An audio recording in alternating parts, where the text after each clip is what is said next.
paths and mysteries, working side by side. We weave a chart when none to be, sailing day and night. Luminaries chase the truth through boundless wisdom keen. Through tests and trials they'll guide the crew to sights yet to be seen.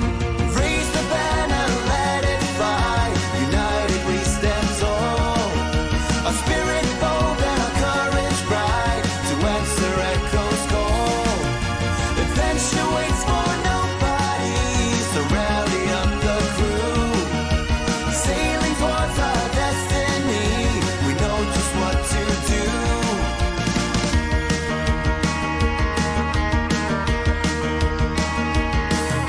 Protecting all through strife and storm, seem guardians defend. Their mission pure, their promise sworn, steadfast till the end. Mysticians seek what lies untold, with spells of newfound lore. Lighting paths and opening gates to magic's very core. Raise the banner, let it fly, united we stand tall. Our spirit bold and our courage bright, to answer echo's call. Adventure waits for nobody, so rally up the crew. Sailing towards our destiny, we know just what to do.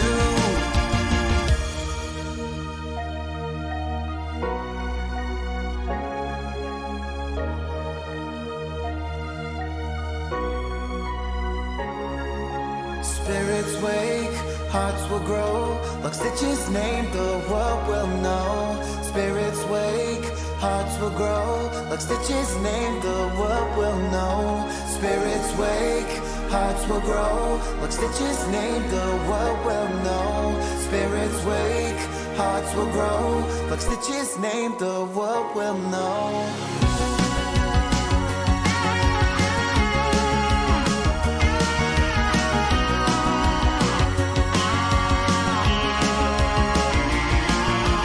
Raise the banner, let it fly, united we stand tall. Our spirit bold and our courage bright, to answer echo's call. Adventure waits for nobody, so rally up the crew. Sailing towards our destiny, we know just what to do.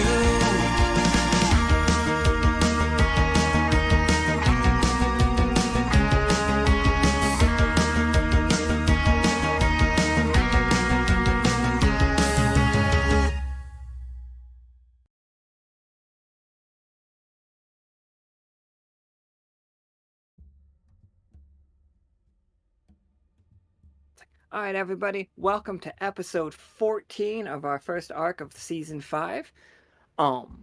Today we are returning to Mastaba with the information that we have gathered through the crew working together.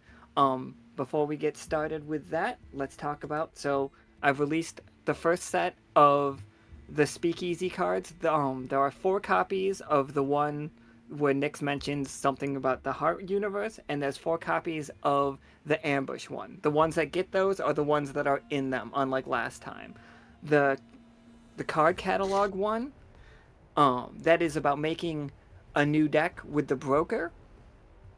And for that, you can choose one more PC, one more player can join that scene. And that is what I would like to do for those. I've got other ideas, but I know we have one more out there for Tarkus and Talus that I want to get finished. So we're going to have those 4 for the next Speakeasy. There are a couple more cards floating in the air that we're getting ready for. So, but thank you Vala and thank you Flynn for contributing to the bounty system. We have sent you cards out there. Sorry about that little hiccup on that. We are going to change the date where we send out the cards to not be on the weekend because just too many things happening. But thank you two so much for doing that. And with that, I think we're ready to start today's game. Also, if you get a pig phobia, I'm sorry. Maybe don't play today's game, and maybe don't watch today's game if you got a pig phobia. Is it swinophobia? Oh, well then. Well, if you have that.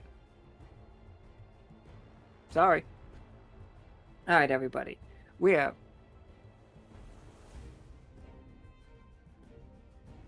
Aurelie, that is played by Sarah. Hello. We have Medahj, who is played by Kiam. Hi. We have Namak, once again, played by Cole. A good evening to you all. And we have Patagon, played by Sep. Hello, everyone.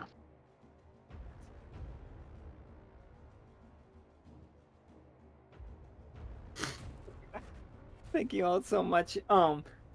So we are moving forward a little bit. So yesterday was the crew studying all together, and also it was brought to my attention that we thought that we finished the studying. No, I would love you guys to make your own RPs out of the stuff we were talking about yesterday. Like study the language, and like if you feel like you're at a point where it deserves a role where you guys were working for it, tag me and tell me what you guys are rolling, and we can find answers. But I have a legitimate list of answers I can give you guys for all of those things, so please study them, because yesterday's game did not study them in any of the ways I was expecting to. So there's about 1 billion answers for things that you don't have. But we know that this entire sand, there's an entire group of people, Namak's people, that have been written out of history.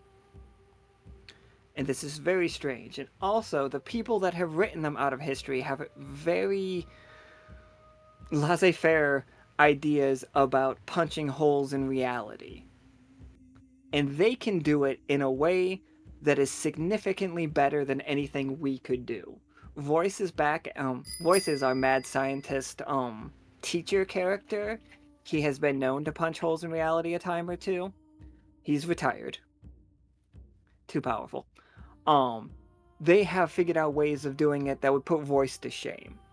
They have figured out ways of doing it that a resident reality eating moth has no idea how to get around or like figure that out. He doesn't know where the door goes. He doesn't know how to open it that way.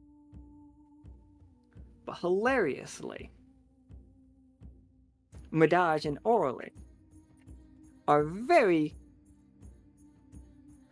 knowledgeable in a strange, particular way about this. So we would like to get a second and third set of eyes on the rift that we closed at Mastaba.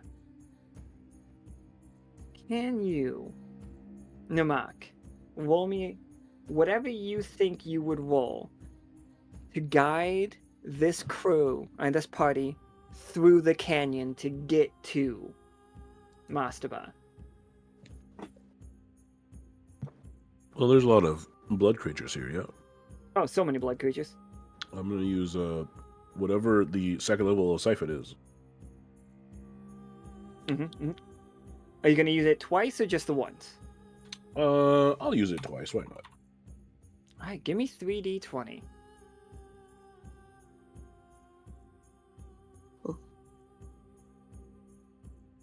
Keeping you on your toes.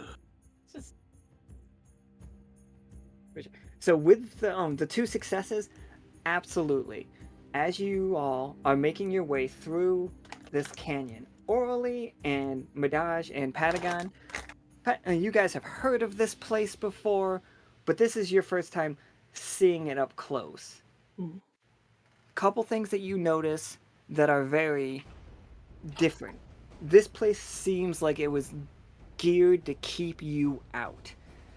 The way that the mountains bend is terrible. You can't see the fact that you've got a curve coming up until you are right at the curve, and then even then you have to do a lot of climbing to get around. You couldn't get carts through here. You couldn't get wagons through here. Too many spikes. And also, you are repeatedly beset by these strange ghost-looking creatures that you can see Namak throw a spear out and just start pulling blood back to himself.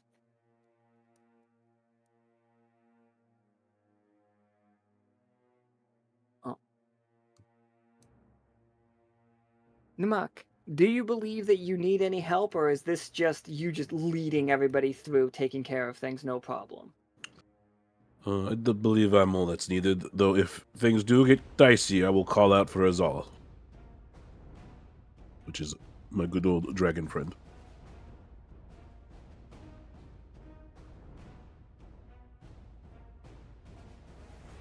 Can I? Absolutely. Oh, Go ahead. sorry. No. Please, please. Can I? So this place is trying to keep us out. Can I use my artisan and see if there's traps that are on the line? Of course, yeah, absolutely. Give me 2d20.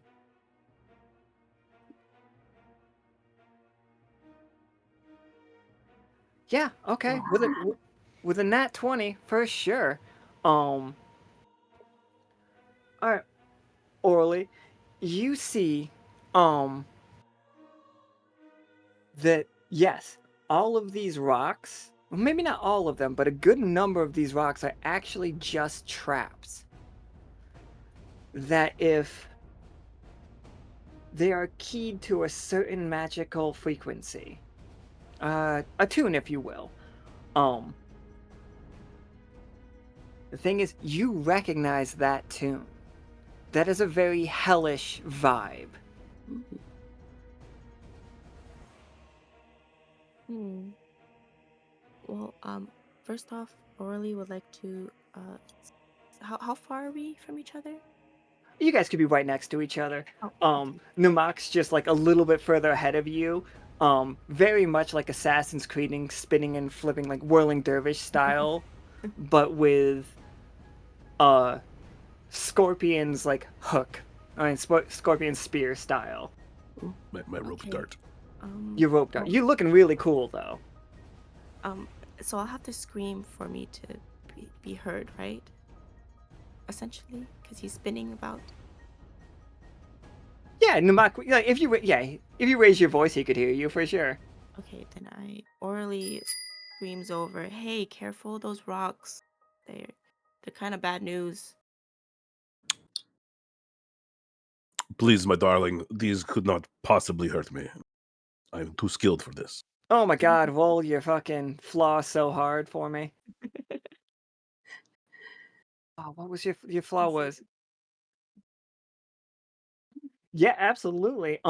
With the warning, even being overconfident, like even the minus success, I'm gonna bump that up. And so that is a full success. You see the trap. What kind of traps would vampires have set against specifically their buromantic chasers? Or like, Um, yeah. More than likely, things that would immobilize, paralyze, that sort of thing. So they could be covered in toxins, or they just spring up, get your feet, you're stuck there now, and then we come suck your blood, that sort of thing. They're definitely painful.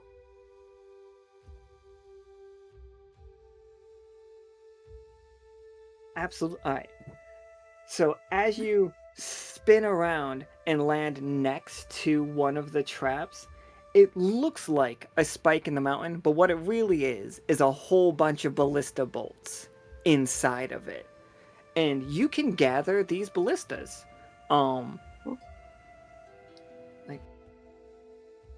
Like Aurelie and Namak, all of you can, but you two are the two in the prime position. You know it's a trap and know how things work. Aurelie knows how traps work, obviously.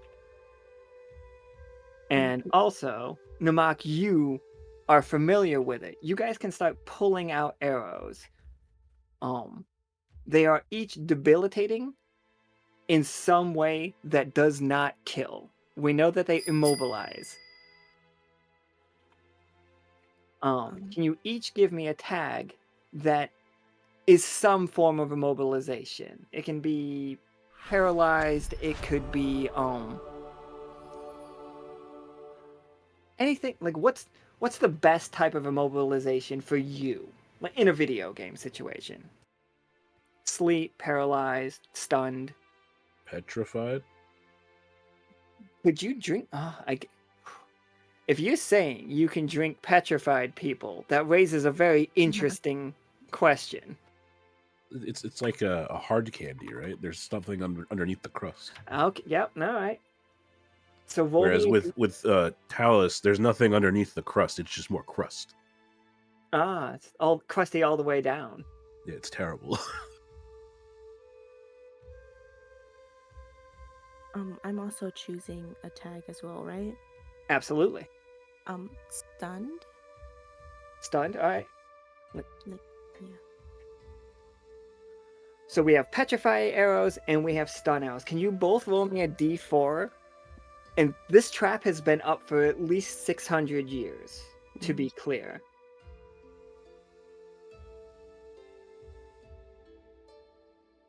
All right. So we have 2 stun arrows and 3 petrification arrows. You do not need to fire this from a bow. You literally could smack somebody in the head with this and they would get the stunned effect. Is it a one-time use, or can I continuously hit one person or multiple people with one stunned arrow? I think it has the they have the tag fragile attached to them, where if you roll anything under a 10 on your roll for this, they do break. But any 10 or higher, even if somebody makes it a 10 or higher with a card, it will stay together and you can use it again.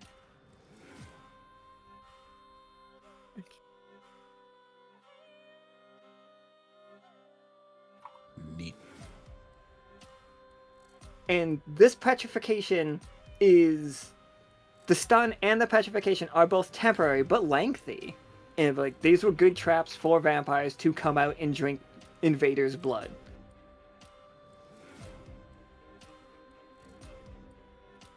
But yeah.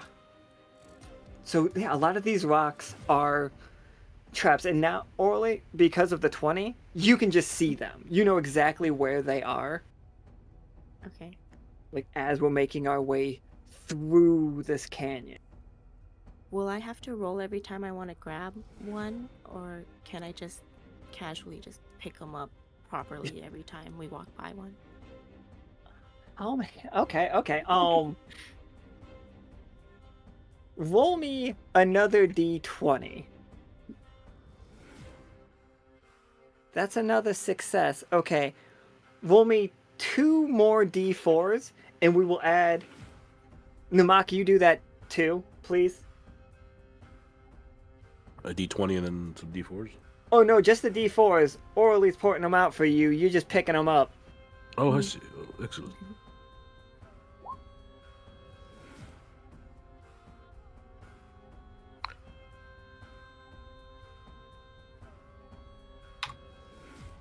Okay, so we have gone up to a significantly bigger number of... What is it? Now we have 9 petrification arrows, and we have 7 stun arrows.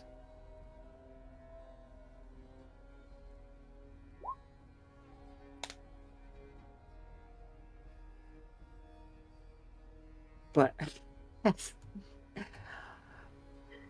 Patagon and Medahj, as we're like walking through this canyon that has been described as like a terrible canyon, and Namak is like like a whirling dervish through this, just wiping out these ghosts as you go by.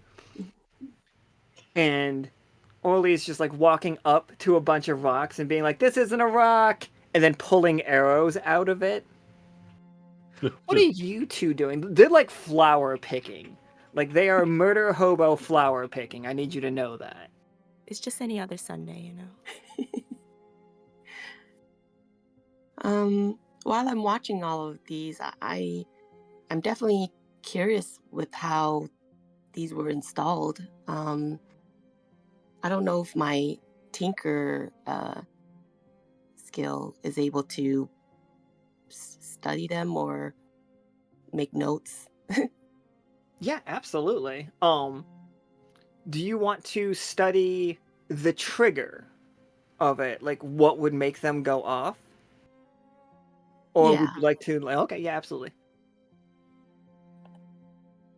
Do I roll 2?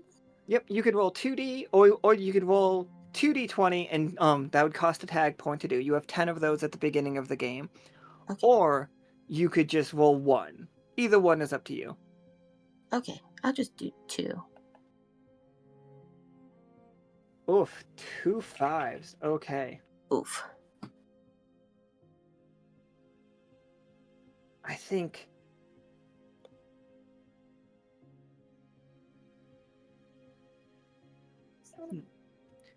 Patagon. Yeah.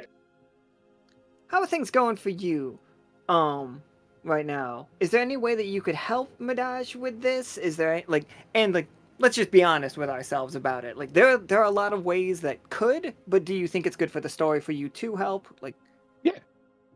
Yeah, I think Patagon's really trying to get into like um the kind of the history of this place because he had felt the the echoes of what had happened here during his last time near these mountains. So yeah, I think he could use Damned to kind of just like reach out to these because he said they were putting off like a musical tone, so kind of just like uh, focus in on that and see maybe how they were originally installed and or the last time they were maintained, I guess. yeah, give me 2d20. Unless you wanted to go 3d20. That too is fine for this. Also, everybody, please keep in mind, Patagon is an officer. We haven't had the ceremony for him yet, but we will. So he can ignore 1-1. With a 10. I'm going to give you and Medahj a tough choice. Mhm. Medahj, you can learn how this trap activates, but Patagon's about to be shot with a petrification arrow. Oh. No. I mean, Yep. knowing he would, yeah, no. Absolutely. I do love a little restraint. It's just like you see it and like there's a moment where it's just like you're so close to the answer, and as Patagon gets close, you know that you could reach out for that answer, but it would spring the trap. So in that moment you are able to like pull your hands back and not touch it. Yeah, these are fickle things. I don't think they've really been maintained or anything quite some time. I'm having troubles really coming up with a clear picture. Yeah, I didn't think it would be challenging to get to know, but they want to keep their secrets.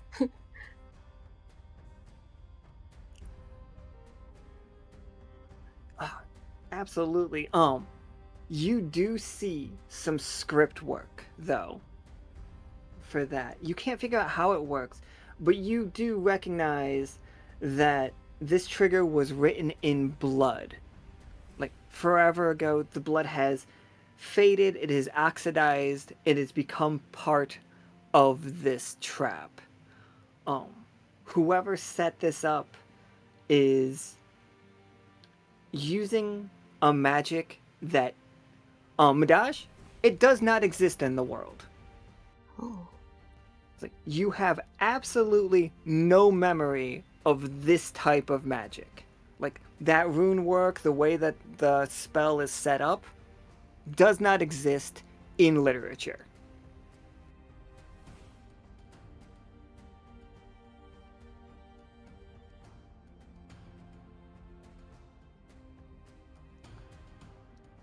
So, let me. You all hear a loud thumping of feet just charging towards you. Everything is shaking. Is like little small avalanches are happening on the side. The traps are not being set off. Don't worry about that. They are not keyed to vibration. well, not this way, as a giant drake, wingless dragon appears.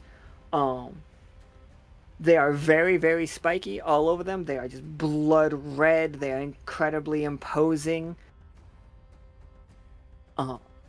Namak, he has spears coming out of his chin. His like face is bristling with weaponry. Like, as though people have been attacking him. What's going on, boy? What did they do to you? The sheeple are in a state. They want out, and my only directive was to keep them here and keep everyone out. It's just, but things have gotten bad in there. Come here. Let me see your face. Definitely Pitbull that got hit by a porcupine vibes going on right now. I'm gonna like gently pat him and like pull out a couple spears, a long sword. Like, oh, you did a good job. Good job. You can see, Namak, that these spears and swords did not go very deep. They look like it was made with intent. Like some of them are definitely aiming for the eyes. Like, there were definitely people trying to hurt this creature. But like they just did not get deep. They're just shallow flesh wounds.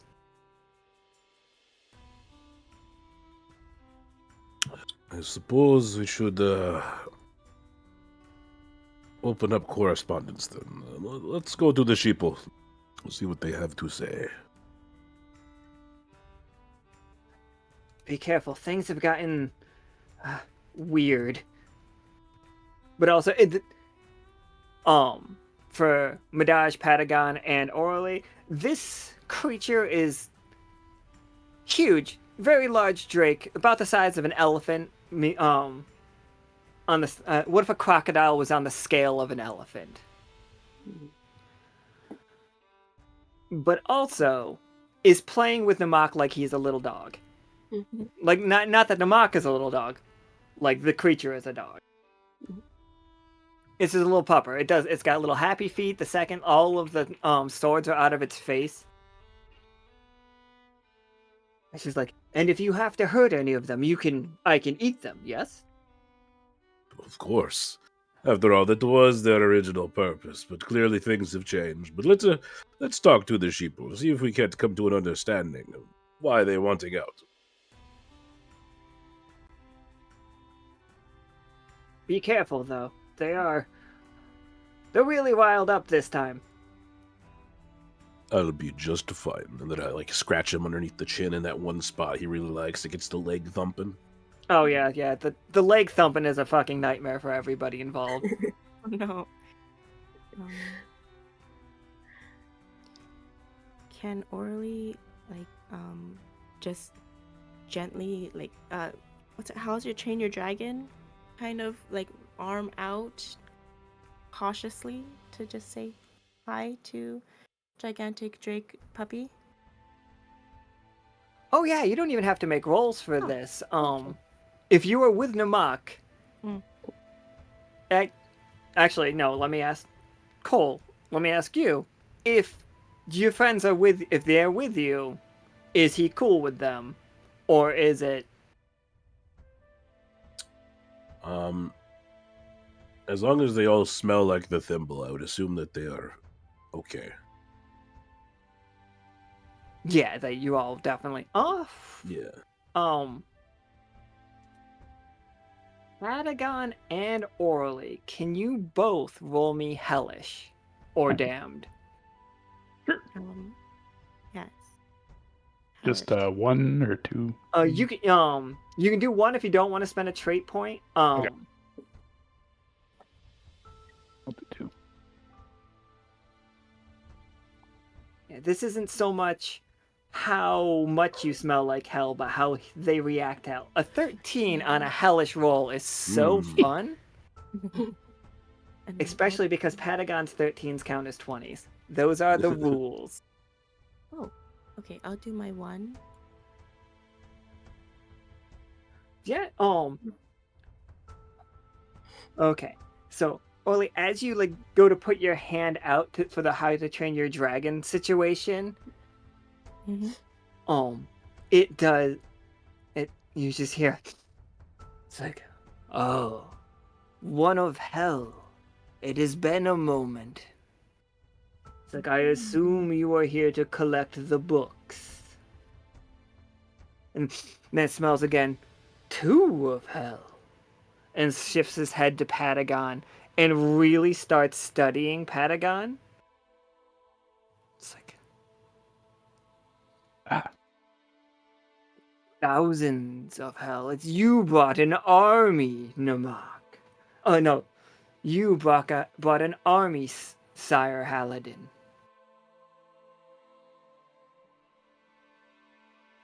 I'm gonna look back at Patagon and Aurelie, be like, uh, yes, of course I did.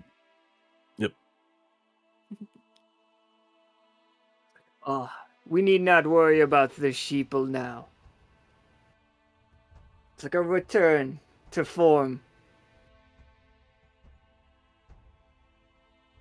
Patagon, when you hear a return to form, you feel about 300 voices in the chorus ooh. raise their hand in like a war cry.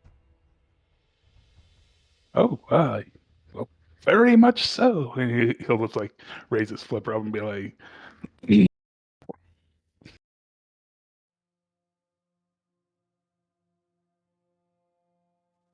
Um, Orally, you feel a cheer straight out of hell resonating from that penguin. Like,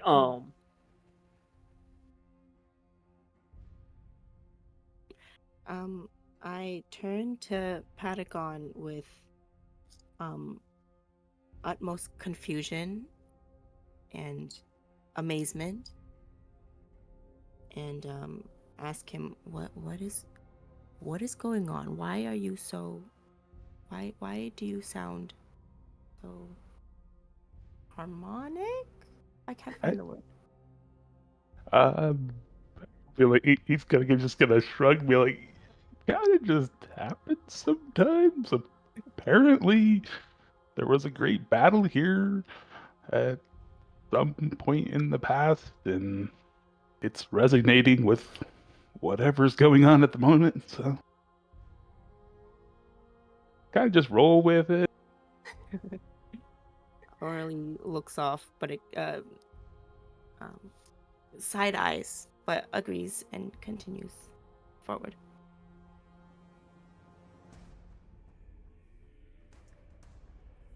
as you all approach forward, the Drake is not allowed in the city. That is a couple of things, just so you know the limits of this guy. He's not allowed in the city. He also is not allowed to let any tagged. The sheeple have earrings that look a lot like cattle tags. You know what I mean? Mm-hmm. Like, yeah, they look fancier, but they are just cattle tags. Um, Anybody with those is not allowed to leave the city. He tries his best to not kill them if absolutely possible. But they are quite tasty. I haven't eaten one in ages, not since they started talking. Good boy, good boy. Remember when they just bleated? Ah, good old age.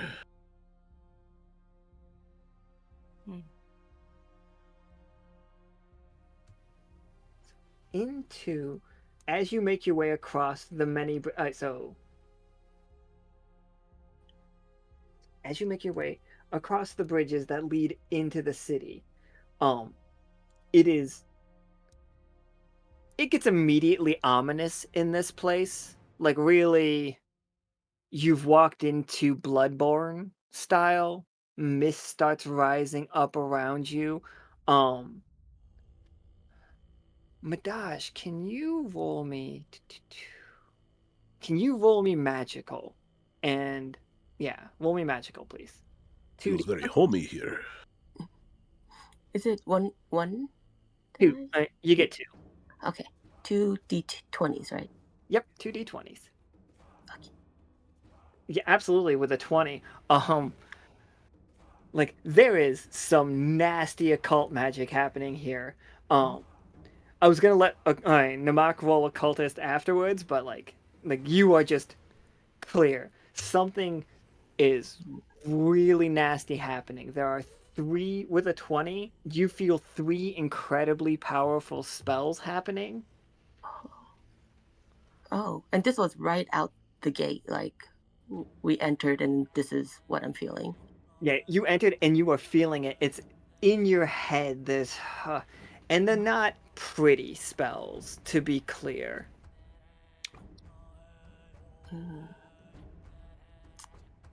Hmm. How? Let me think on how to. Oh, I want to let the team know how I'm feeling. Um, so do I need to roll with that, or could I just tell No, them? you can just straight up tell them. Okay, all right. So I turn to the group and let them know what I'm feeling, which is three ugly feeling magic sources that are coming from this town. Hmm. Aurelie, excuse me, Aurelie is on guard now and would like to test if there's um, any traps or any hidden things around Mhm. that could kill us in addition to this magic. Don't worry, there's nothing to be afraid of. Namak just strolls forward without a care in the world. Aurelie also face palms at this now. Um, Hey, Medahj, you know there is something to be scared of. Like, for a fact, you know that there are three things in this town to be scared of. okay. Okay. I mean, I want to turn to the rest of the group that is still around, to see if we can de detect anything, or find out the source, uh, or just brainstorm on the best way to approach this dread feeling that I have.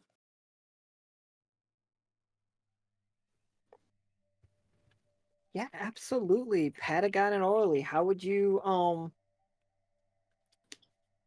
help study the vibes?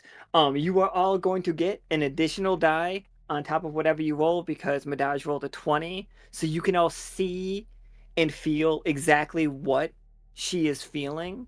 Kind like you've been explained it so well that you feel like you are in the moment.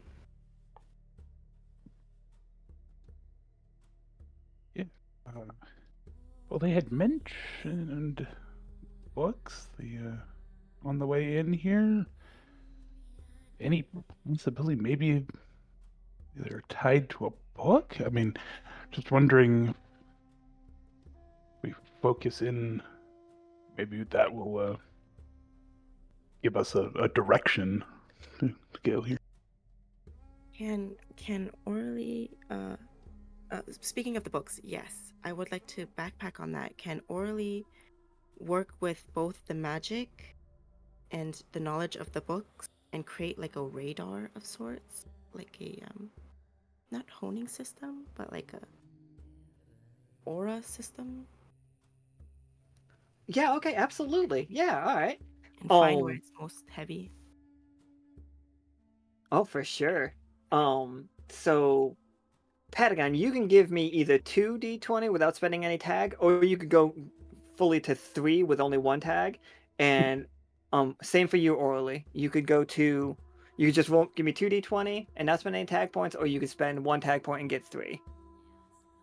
Yeah, I'll do the 3 with the communications on this one to try to sense because again, like before, things were kind of a specific tone based. So since we're trying to make a radar, try to find a specific frequency, maybe that can help us do that. Yeah, love that. And do we want to wait till, or do you guys both want to roll at the same time? Aurelie can go first. Yeah, that's fine. Oh, okay. How many tag points do I have again? 10? You start with 10. You have Did I used use 10? 3 so far, I Ah, think. I see. Oh, I am a big spender. Okay. Spending it's good though, because I want to start giving them back. Like you guys do really cool things. I've done it a couple of times. I want to become better about doing that, rewarding just really cool play. Perfect. Well, I would like to spend the tag point. So that means I am rolling A 3d20. 3d20. Okay. Yeah. All right. So, limited success so far. Orly, you can feel where there are 3 books out there. There are 3 things that match the vibe that you are searching for. Oh, and these are. Let me actually wait till Patagon gets me his roll, so because Okay. he's looking for what they are, Okay. where you're looking for where they are. That's a lot of 12.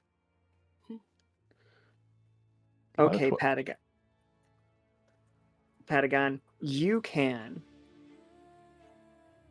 There are 3 rituals out there being done right now. They feel buck wild.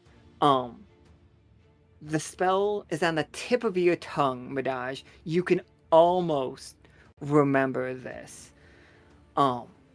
It's something about the bringer of, and then there are 3 vibes.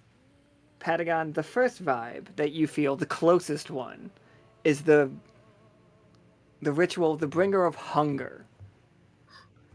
Oh. Oh. The second one will be the bringer of arms. And the third one, we didn't get there. It's right on the tip of your tongue, though. Yeah, there's I could get the 2 of them. They're a ritual to try to bring a bringer of hunger and arms, and one more. Don't yet quite put my finger on.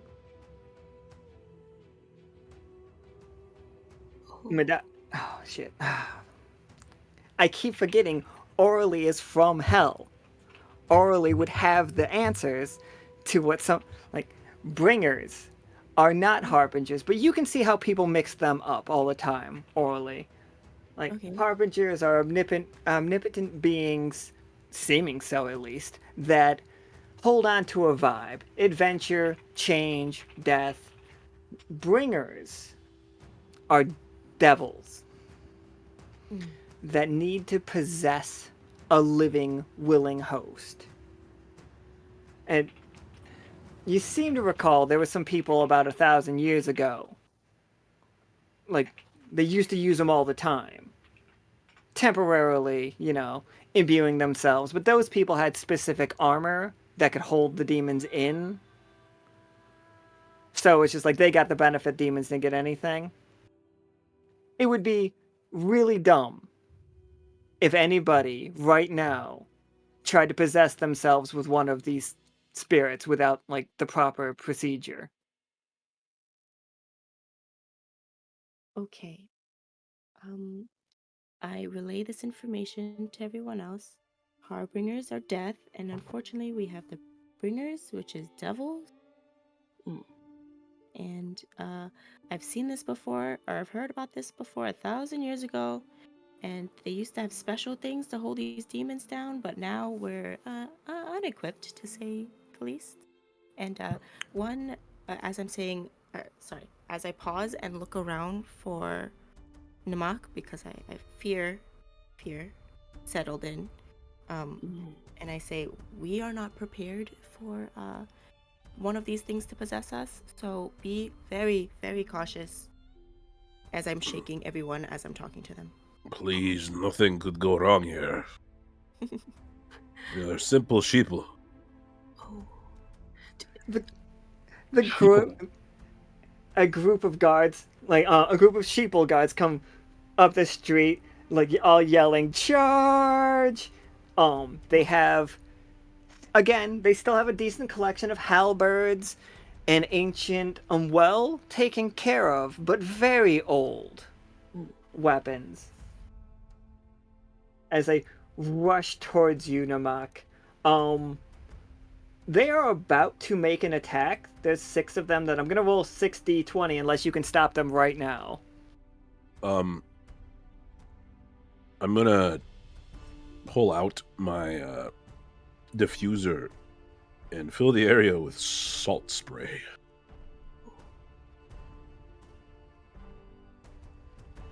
It's like, they start bumping into each other, crying. It's like, I can't see. It burns my eyes. Isn't anybody else like weirdly really into this, licking the air?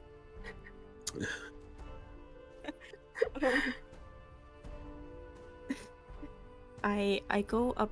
So Aurelie goes up to Namak and is like, "Hey, we have these arrows. Do you want? Can I make anything for you so that we could like stop them for whatever seconds, whatever minutes?" They are simple sheeple. Watch, they will listen to me, the rightful master. All of you sheeple, you should be groveling before me. It's like, they growl, like the eyes watering, trying like it. You are asking people you literally just tear gassed to grovel, and they are trying. Like, I'm sorry, sir. We didn't know it was you. This really burns. Now, where did you get the idea to start charging and attacking other people?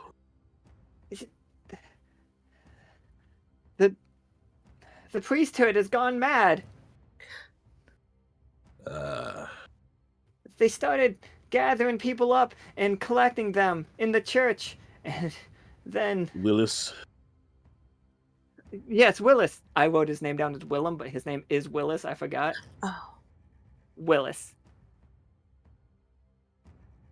Right after, he's like, "Oh, it's you again, sir. Hello." Right after you all left, things got really suspicious. They started demanding us to bring out all of the books that we had hidden. They told us to hide them, though. Weren't they destroyed? I thought they were destroyed. That's what Willis said. I think Willis is a liar.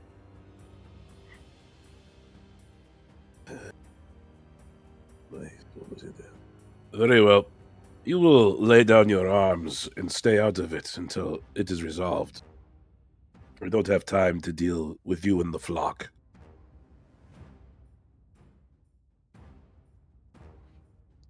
We can help. We're real strong. You should have seen what we did to that dragon. They backed off right quick. And Namak just deadpan stares at them with his mask. Just doesn't say anything, just stares at them. But, like, do you know your way around town? We could help. I've been here before. I know where to go. I know where Willis is. Come, friends, let us deal with this uprising of the clergy.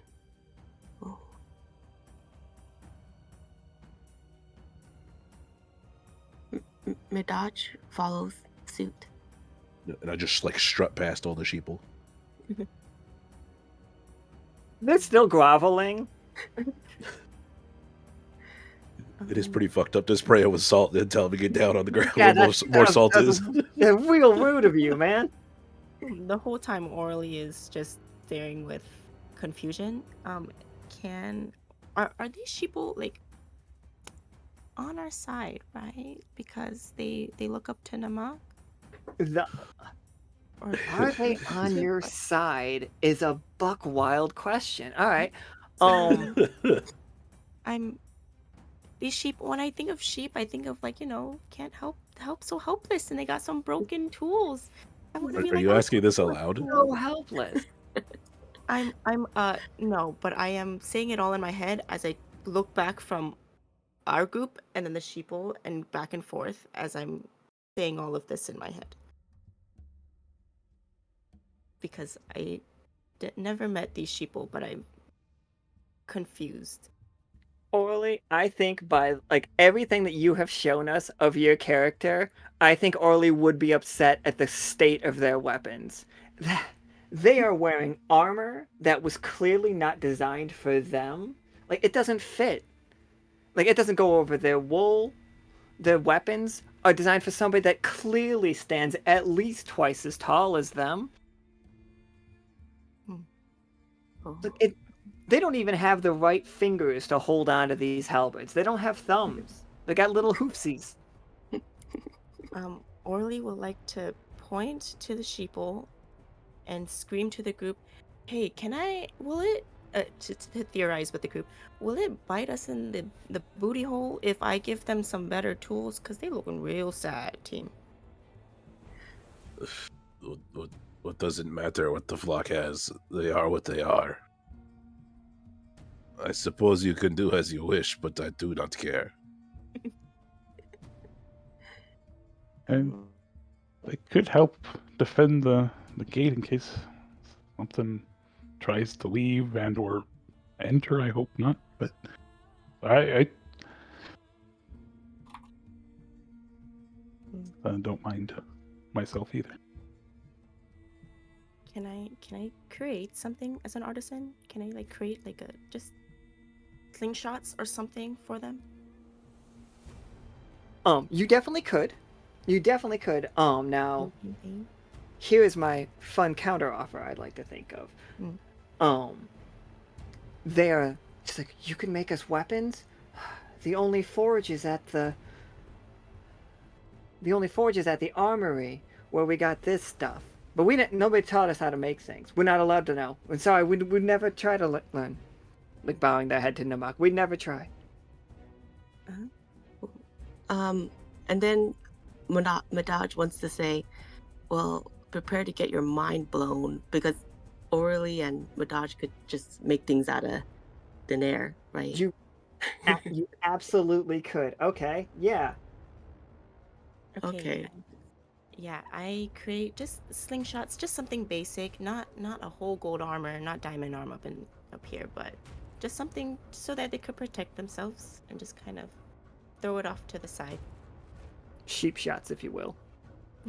Yes, I like that. Yes, Ah, give it to Medahj. Okay. And then I'll roll to make them. yeah.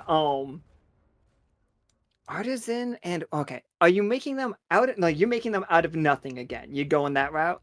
Yeah. You Do should, we have okay. sticks laying around? I think I can make it out of sticks. Roll me magical. Okay. And is that just one die or 2d20. Actually, Orly, if you want to roll me artisan first. Okie dokie. 2d20. Yeah, 2d20. Absolutely. Okay. So now, Medahj, Ooh. you for one tag point, you can roll 3 points. Ooh. Magical. For 2, you can roll 4d20 and take Tinkerer and Magical. I'll do the latter. All right. So, Oh, sorry. Go so ahead. sorry, I cut you off. Sorry. So it's 4d20. Yep, 4d20.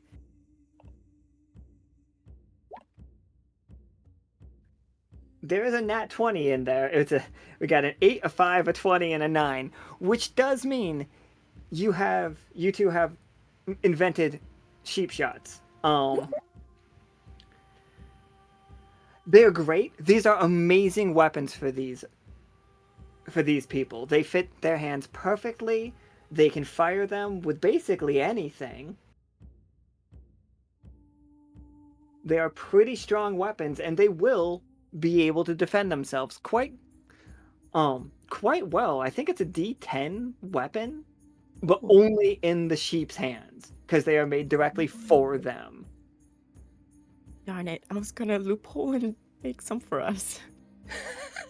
I think they are still a D8 for everybody else. Oh, I think you could still use them. They're still really good slingshots, okay. cheap shots. So, Aurelie instructs Medahj to make how many ones? 10 sheep shots, just for extra future help. You see them standing up and like testing it out and like reaching into the little like marble bags that came with them and like firing them and they fire like bullets. Everybody, they're not loud like a gunshot, but that marble goes as fast as a bullet does.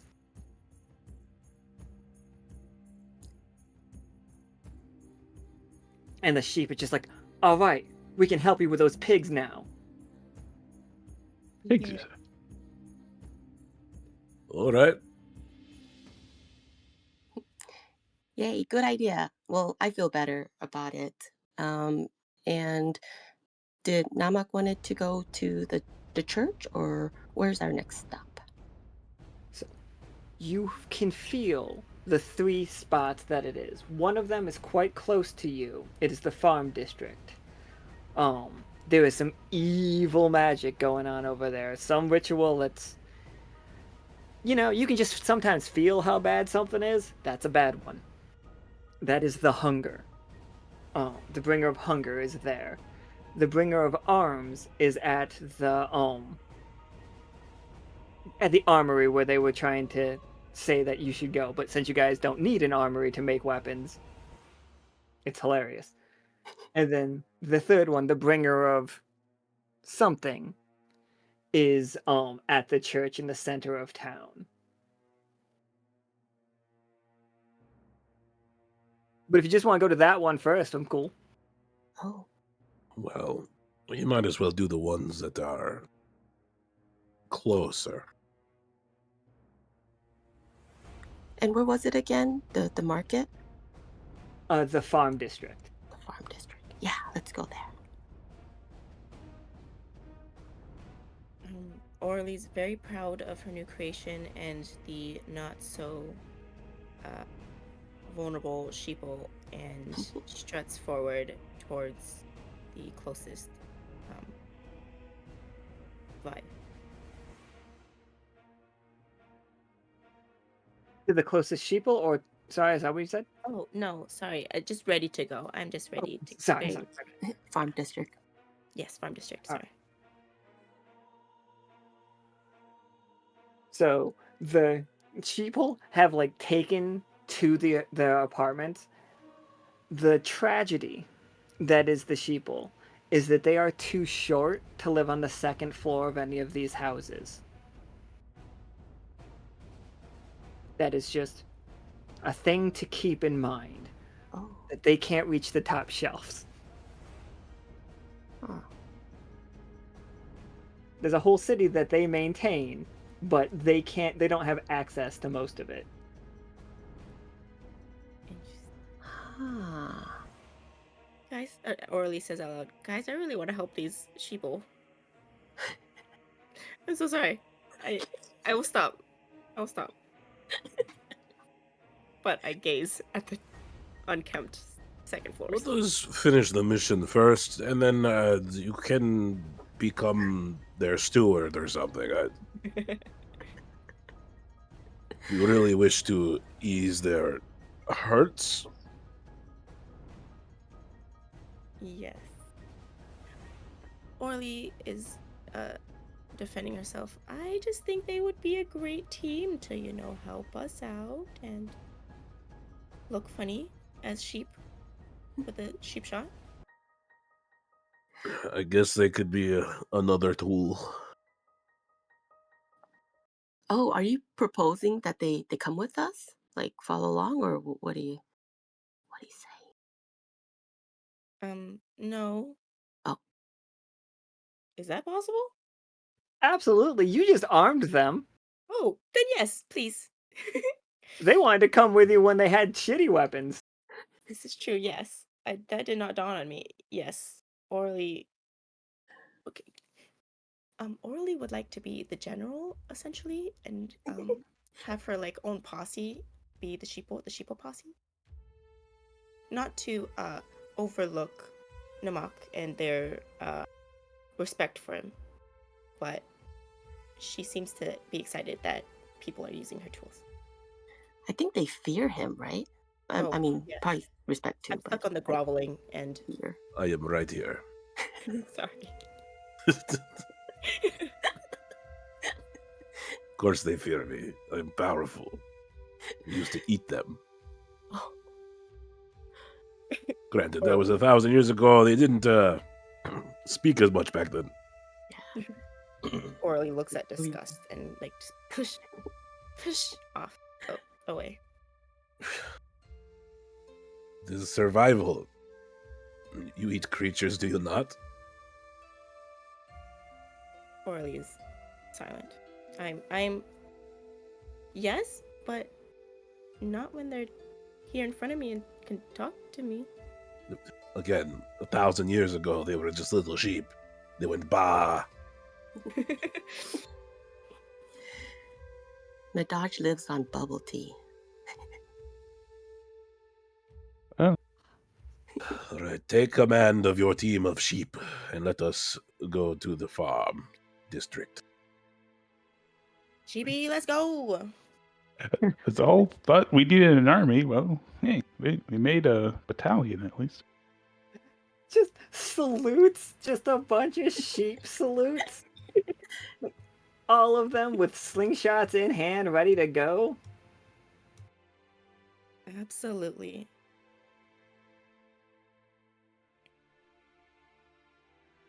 So as you approach the farm district, they grow mostly wheats and stuff. Some of their type, the sheeple don't actually sleep in the vampire beds. Again, 1,000 years ago, they were just sheep. So there's a lot of straw being grown here for their mattresses, if you understand.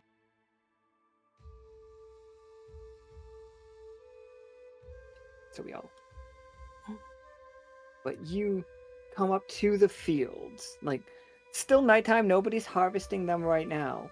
But you see two pigs dressed in... Oh, It looks like somebody painted priestly vestments on their naked bodies with blood. Disgusting. Namak, that blood came from a coffin. Remember last time Kill when you were them. afraid that they were drinking it? They are now. I'm gonna stride forward with the intent to start killing. Oh no. Absolutely. Here's what you do see. Two really big pigs painted like they are wearing priest robes, but like the whole thing, but it's just they're just covered in blood. You see 6 sheep being led to a farmhouse. Inside the farmhouse, you can feel terror. oh. Liberate your sheep friends while we deal with the pigs. Okay. Oh, yes. Thinking, Aurelie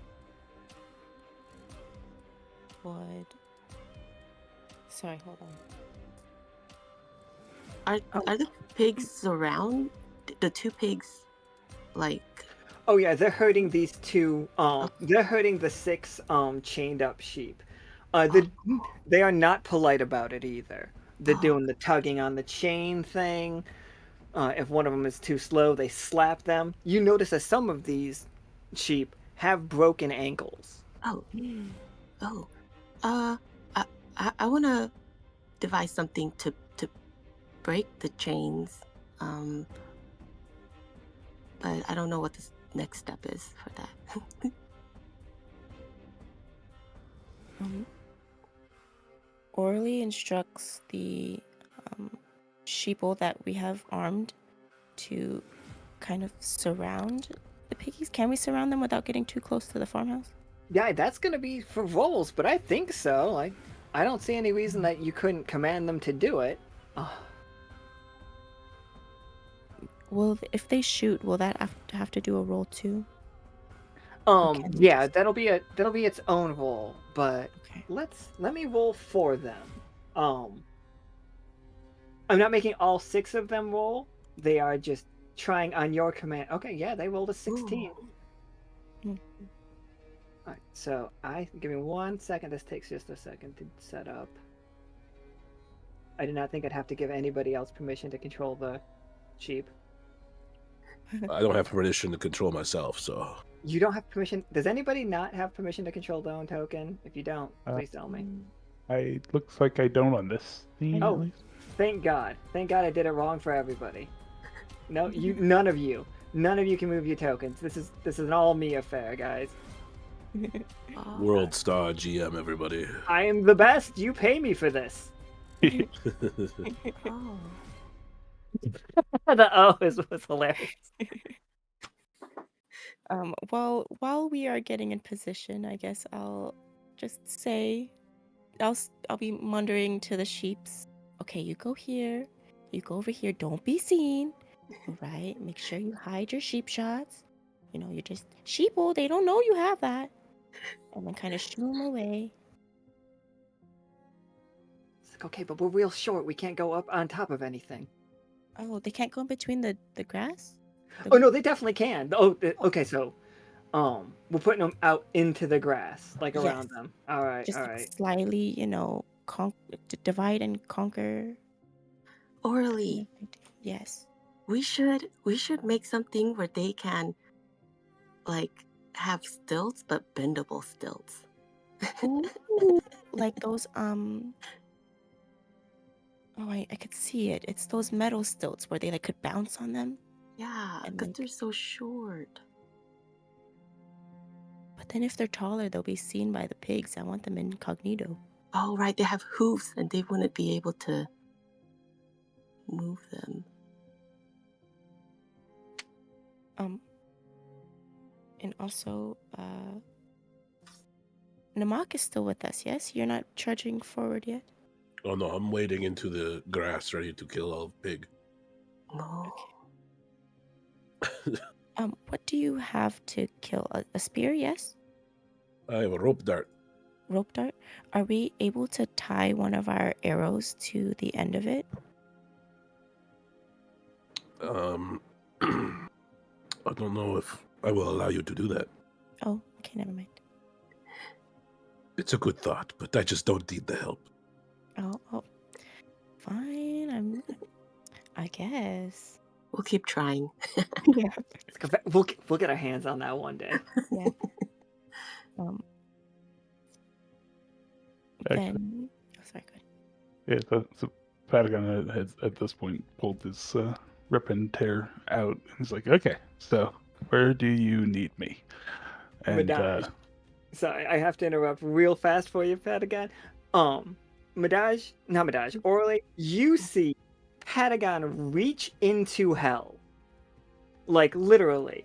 You have plenty of times made portals from one part of hell to another part of hell. Happens all the time. You and Medahj did the last time. You and Medahj managed to, like, make a portal from hell back to the Echo pretty easily. You two just took care of it.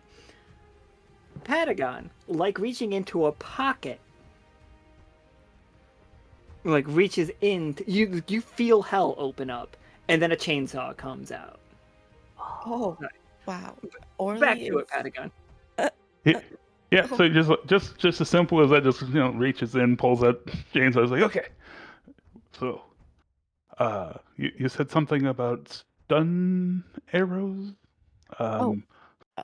After... Oh, sorry, yes. First of all, how do you do that, mister? You just hiding my home in your pocket? Right, yes. So our spy master Akana had taught me this little trick that she learned with her scythe on a nice way to kind of store my chainsaw out of sight, because a lot of the time it can be unnerving to people. So yeah, I forget that it just kind of comes natural at this point. So Unnerving's right, but I gotta give you props. We will talk later. As I grab both a stun and petrification, and I flick it towards Patagon and go, take your pick. okay. So I'll pick the petrification arrow and kind of notch it in a way because I can usually make a projectile with it. So it's basically going to attach it in such a way that when it revs up, it will launch the arrow out, like spin around and almost like a flail, kind of.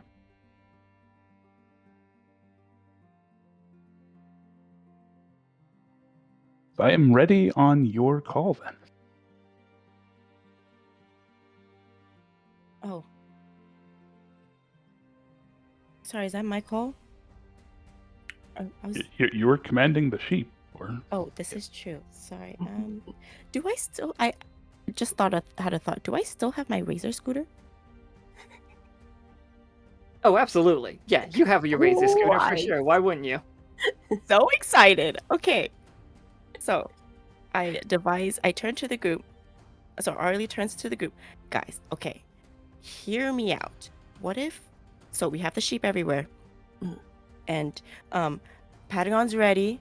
I'm assuming Namak's also ready. We're kind of. Can I roll to attack them yet, DM?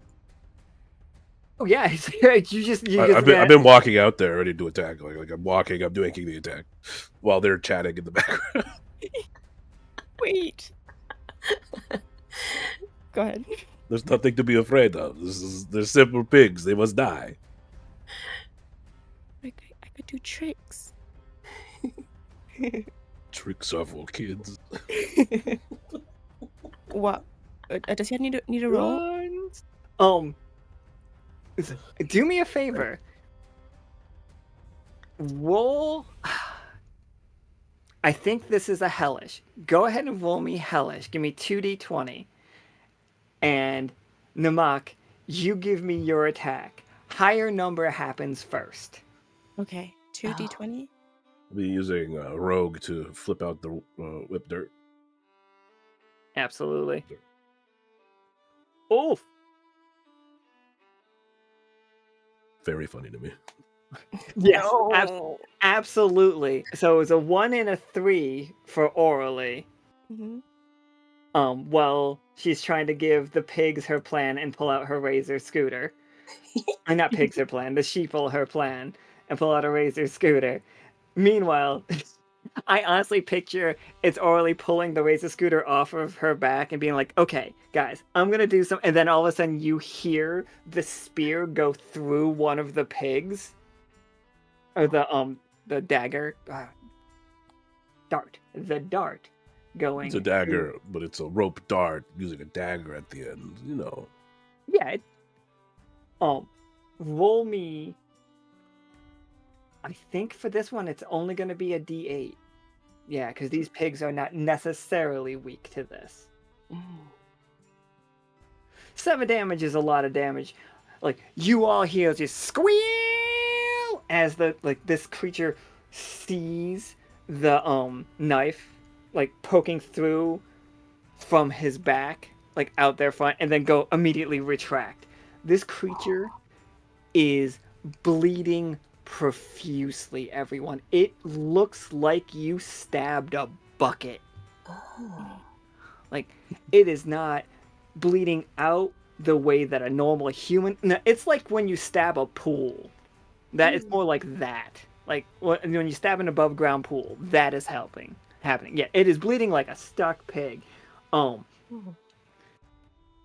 That blood, as it pours around, That is vampire blood, Namak. You can smell it, you can feel it, you know exactly what that is. I'm just getting more and more angry. Oh. This pig. Which one did you hit? Did you hit the guy in the back or the guy in the front? Guy in the front, the closest one. Guy in the back turns like a chain in their hand. You see them drag all 6 of the sheeple out there, closer to themselves. And so that was a surprise attack. Aurelie, your pigs cannot act right. Not pigs. Your sheeple cannot act right now. They are waiting for your command, and you rolled a 1. Oh no. Okay. Oh. So everybody else is gonna go, and then Aurelie can take her turn. Okay. It's like something happened with the scooter, I think, that you just couldn't get it unfolded. Yes. Okay. Okay. So I haven't been able to tell my plan at all. Oh, Either. you started the plan. Uh-huh. Like, you've got everybody is in position. Okay. The But my sheeple, scooter's just not budging. So it's everyone's just like really giving you a hard time. darn it. Okay. Medahj and Patagon. It immediately starts happening. Starts happening. The pig that got stabbed through the back by Namak is arching their back and turning around. Like they are flabby the way that jelly tories are. They have the thinnest layer of skin, and you can see all of their just. It looks. This pig might just be a water balloon. Oh. Yep. That's how old the pigs looked the last time we were here. Yes. Oh. So am I correct to assume that the pig that got hit it looks weakened? Weakened for sure. 7 Okay. damage is a good amount. If you had to make a judgment, it might have 5 times that much in health. Oh. Okay. But a fifth of your health being sapped away in one hit is not, ideal.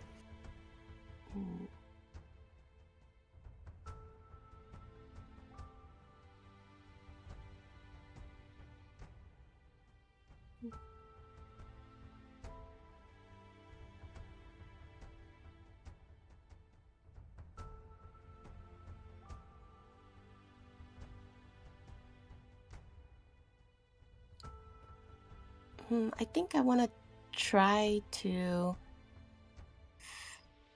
Well, he's weakened. Is there any way that I can finish him off?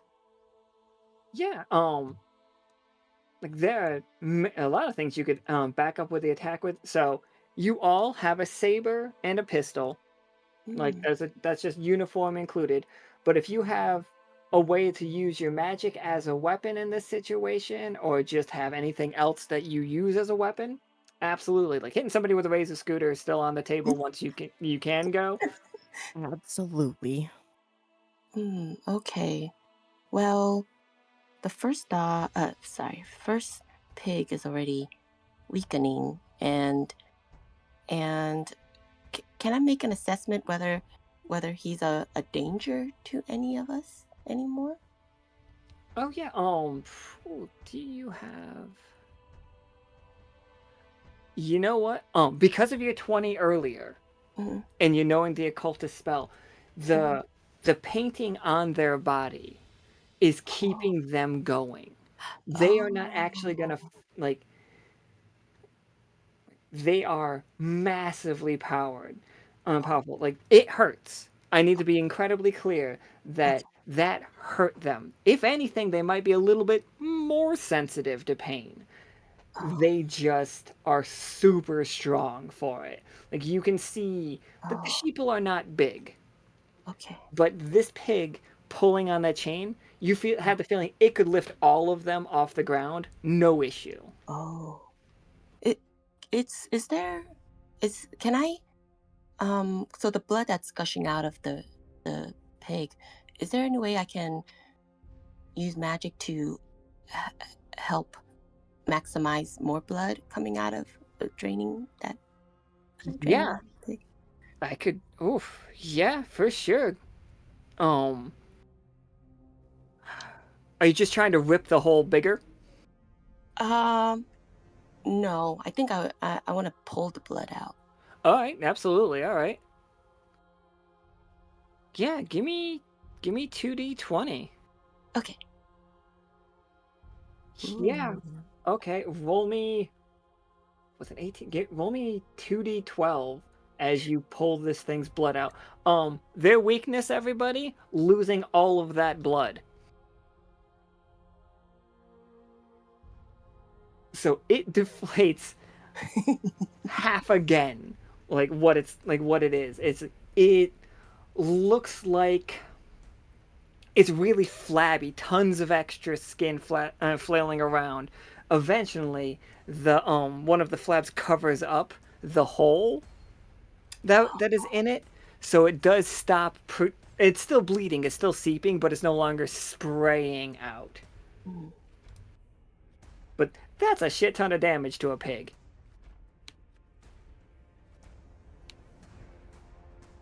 And Patagon, Ye- this So, pig has taken 23 damage. This one. And then there's this one over here. Oh, yeah, go ahead with whatever you were going to do. yeah, so I think Patagon's going to aim for the far far pig over there with the or the petrifying arrow, and then if I could use damned once on the d20 and then one on the effectiveness roll. That Oh, yeah, absolutely. So give me 2d20 and 2d10. okay.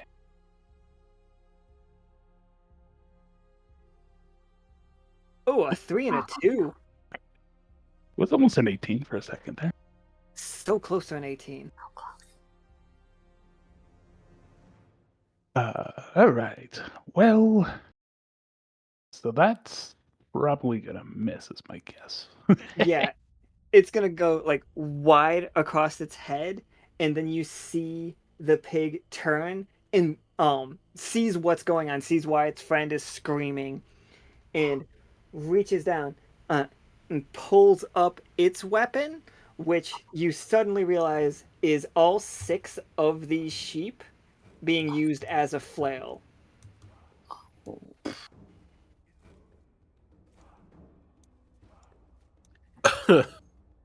And it is charging in at you all right now. Aurelie, this is your turn. After this turn, they are going to get to make their attacks against you right now. You have 6 sheeple out there. Where are the attacks going? And what are the attacks? All right. So, um, just a little background here. Aurelie is still struggling, or was struggling with her what is this called? Just razor scooter, and is still talking. Guys, okay, I swear I have this really good plan. And just if I could get this thing out, finally I get my razor scooter out, and then I'm like, Aurelie also does not realize everyone is gone. She's so enamored by getting her thing out that it did not even realize. I'm gonna spin around, do my tricks, and hit them with my razor scooter while the sheep shoot at him. Oh, guys, where'd you guys go? Oh, okay. And then can I instruct the sheep to go first and then me, or is it only Yeah, one she or can the go other? first and then you. I'm perfectly Okay. fine with that. So I instruct the sheep, okay, guys, aim at them. I don't know if I'm able to tell them where to aim. Just aim at the bleeding one to kill entirely. Oh, So wait, no, got it. actually. Okay, good, All good, right, good. wait. No. Like, did you want to switch it up? Because they will switch it up. Um, my brain wants to tell me half-half. 'Cause Absolutely. there's So, 3's closer to one of them, 3's closer to the other one. So aim at your closer pig. all right. Can you give me 6d20? The first 3 are for the pink pig, and the second 3 are for the dingy pig. D20. Ooh. One of them has no idea how a slingshot works. It's like, I got it! Ah! It's okay, you tried, Sheeple. I tried so hard. In the end. I still love you, Sheeple. Doesn't even matter. even matter. All right, Aurelie, can you give me 2d10 and then 1d8 for Yeah. yeah for the first pig, like as they like pop out and just get, like flinging marbles at it, Okay, so 2d10. and then 1d8. 1d8. So 12. All right, that's more than 30. Yeah, that's more than 35, right? Yes. Yeah, It that was- is exactly 35 damage. Ooh. It is exactly the amount of health that pig had. Oh. Oh, wow.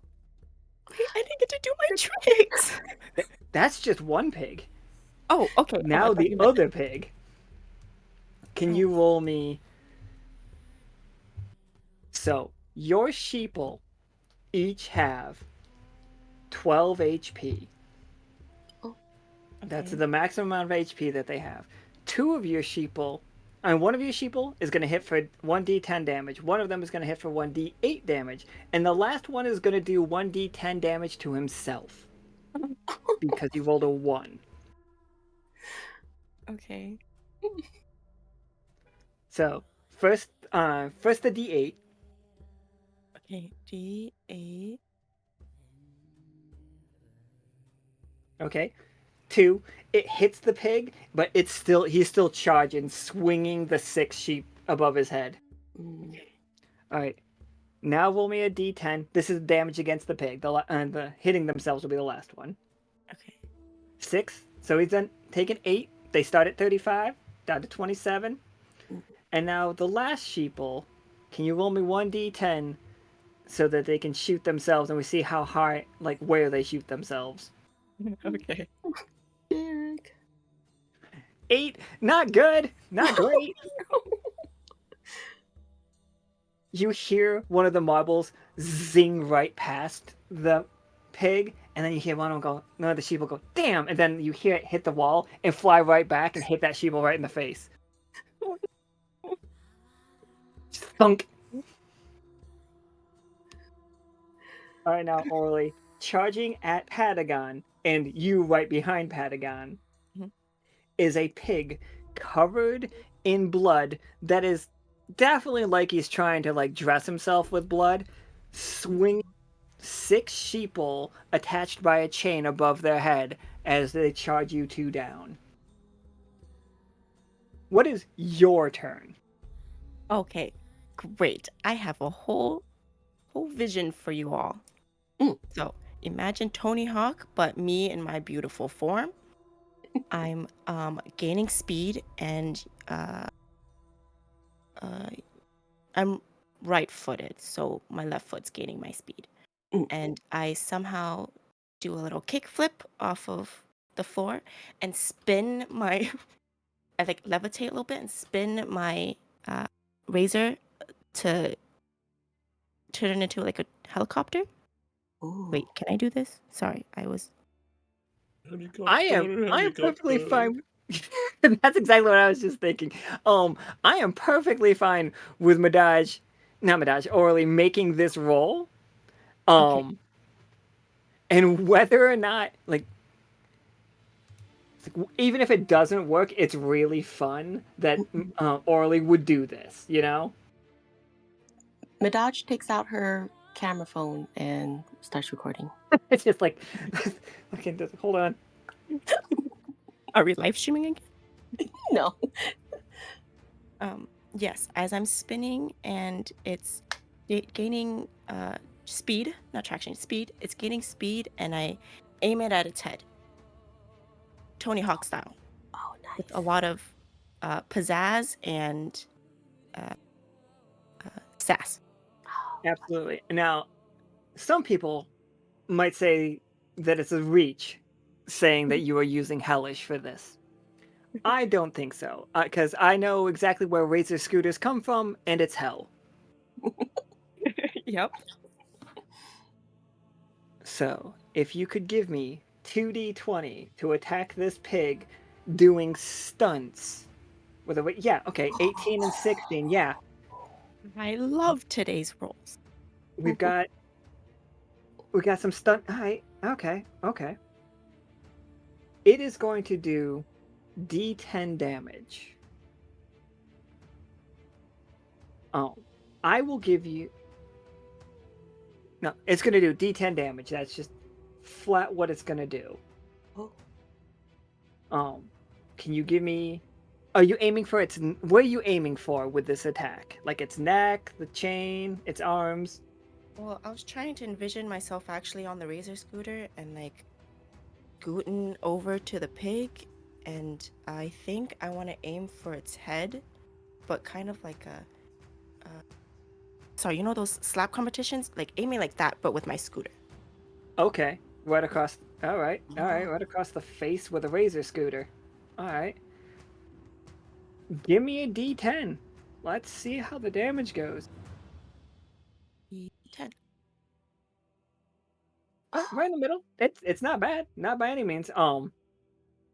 So we have done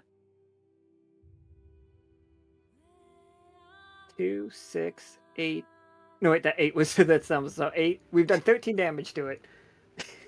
The most damage was to the guy's self. Wait.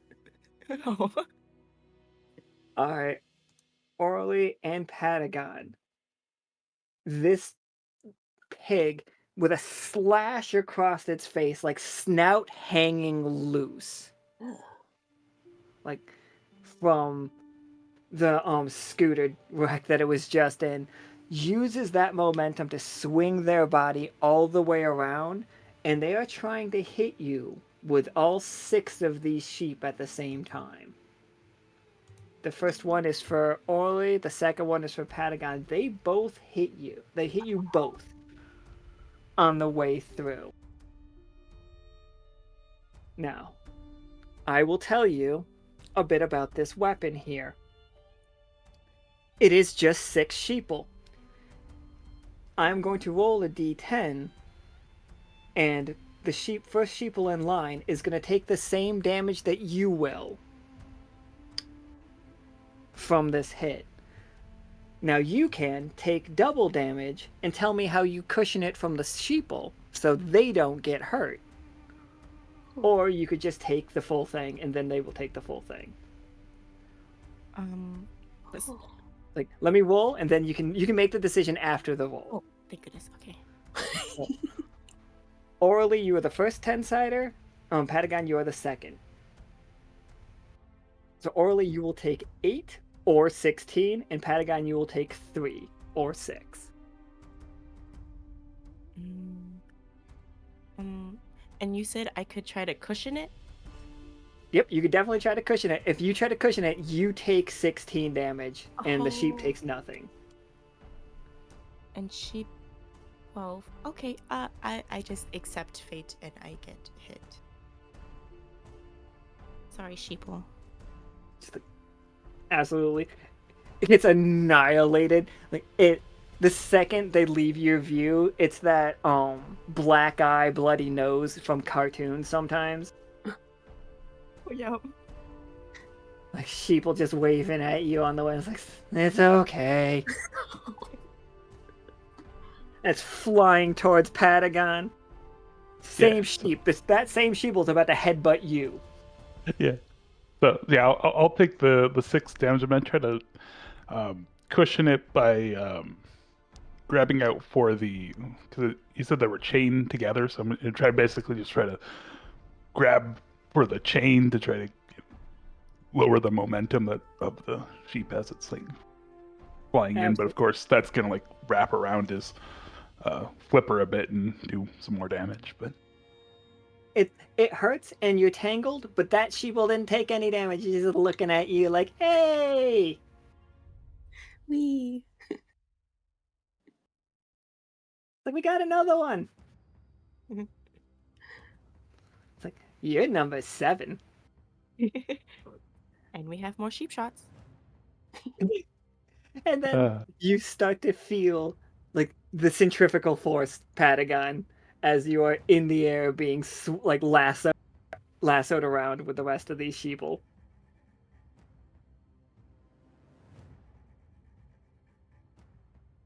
we ended up here again.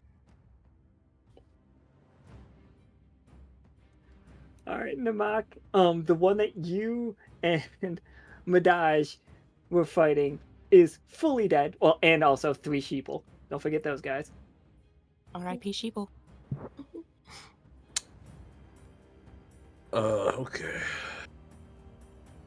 I'm going to just march over to this one. And I'm like to just like stab my hand into him and suck the blood out of his body. Yeah, that sounds siphon as hell. That's what I would like to do. Yeah, Basically, I'll walk up to him and be like, "This blood is not yours. I am taking it back. You disgusting piece of flesh." it looks down and like smiles, a really just gross smile. Like between its teeth, you just see wool and bones of multiple sheeple as it is swinging its flail, and it wants to bring the flail down on you. Its flail with like 2 more spiky bits, brought to you by Patagon's beak and or chainsaw. So, that was I was just giving you the rundown of what happens if you roll a 1. You're gonna get hit by Patagon. You doing 2 points with your siphon? You're sucky as much as I hate it. It's level 2, so it's just. Is it 2d20 base or what? I forget. Yeah, we're still talking about that. Is it? Let's use it as a 2d20 base right now. Like same with you. I'll Patagon. spend 1 more to roll 3. Excellent. Okay. I saw the 5 and I focused on that one immediately, but the 19. So yeah, it's swinging this chain of sheeple and Patagon around, and then you just put your hand in it? Yeah, I'm stabbing it into his belly and then just sucking the blood out of from there. It deflates so quickly. Like, and the speed at which you pull the blood out of this creature, it's like a vacuum seal, you know what I mean? Like, your hand is around its spine while you do this. And the rest of it is, like, perfectly sealed, because it only had the cut on its face. So you vacuum sealed this thing's skeleton.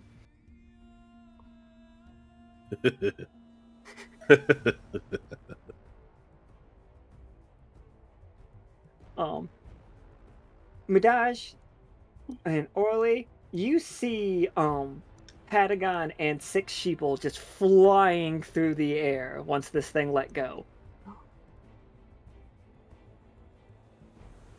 Don't worry, I'll be fine.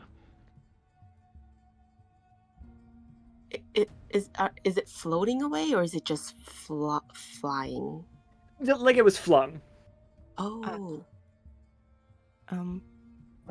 Aurelie looks at Namak and is like, okay, never mind.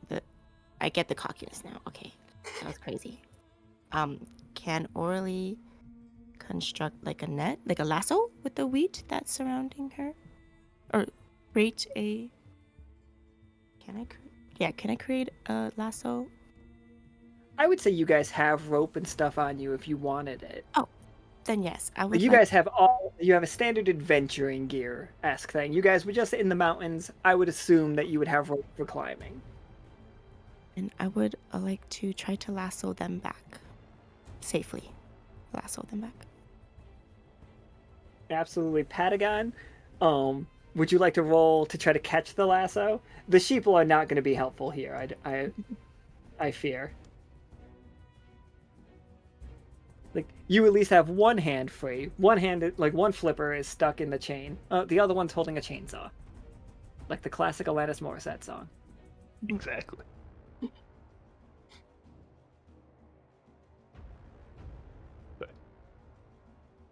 So yeah, both of you just give me raw 20-siders for that. Just the One one D- then? Yeah, just the one. Patagon, you want to go first? Go for it.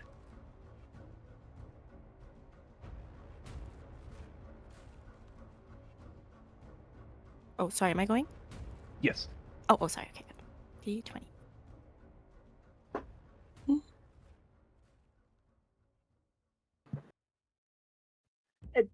That's neither a 19 or a 9 game. Oh no, on the other roll 20, it looks better.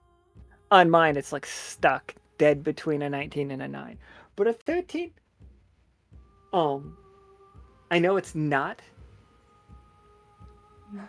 So, Aurelie, you catch them before they can get out of there. Here's the tough choice, though. We can either, like, safely, like, lower them down, but the momentum is still too great. They have to come crashing through that barn where they were leading the other bodies and leading the other sheeple.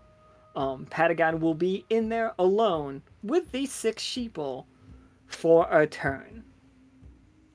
No. You can feel the terrifying energy that is coming from inside there.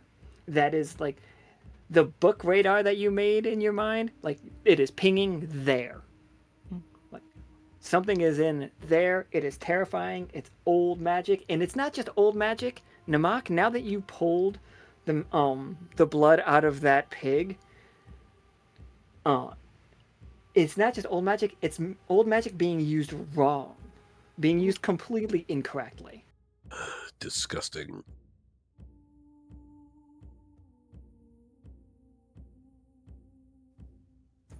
It's like they thought they could make themselves more powerful with it, and it's like this spell, it just, ugh. There are steps, and these people did not do any of the proper steps. These pigs.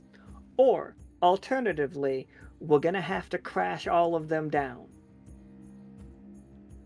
Like, this is the more damaging way, as it will damage all of the pigs. They are gonna take a flat 5 damage each. Patagon will take that 5 damage as well, but you do know, as a player, like maybe as a character, you wouldn't know it fully. That one sheep in the front cannot survive that. Yeah. That one sheep in the front will die, or else Patagon is going to be inside the barn house with the source of the bad magic one turn by himself. Oh no. Oh no. My buddy. Okay, will Patagon do damage if I will he do damage if he just tumbles down? I mean, he could turn the tumble into an attack. Do you want to whip him down?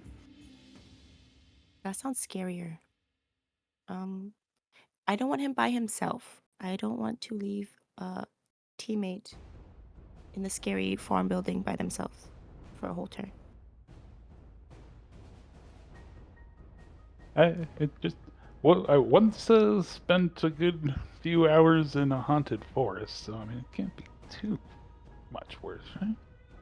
Okay, sorry, friend. We will come save you as soon as we can. Yeah. Then yes, I let the lasso whip break into the farmhouse. Alright, Patagon, you come crashing through the roof, and this horrific creature here is like picking up sheeple and like very meticulously like weighing them. And then before it gets to whatever step that was next, you all come falling through the ceiling. Your flipper becomes untangled as you fall, but you can make an attack here, but it is gonna get a raw attack on you as well. Okay. The sheeple though, their chains got caught in the rafters. They're stuck up there. They're safe-ish. Safer. Safe adjacent. There are another 12 sheeple in here. Yeah. So I have a sense of wanting to guard them. Yeah, Patagon's gonna definitely get up and kind of just take that attack and do a counterattack if possible there. Definitely doesn't want them to be harmed. So. It tosses one of the sheeple that it was weighing to the side, not lightly, but doesn't kill it or anything. And reaches down and grabs a huge scythe, just like super, again, well taken care of, but not on the scale of these sheep. These sheep having to use these instruments must have been terrible. They're way too big. But it underneath these clothing, and it's just covered in straw. Straw is like all over it because like it's blood mats all of the straw to itself, and it's just charging at you. Each step wobbling its flesh beneath, so thin of skin, and just a wave of blood beneath it. But it is using all three of its tags: grotesque, monstrous, and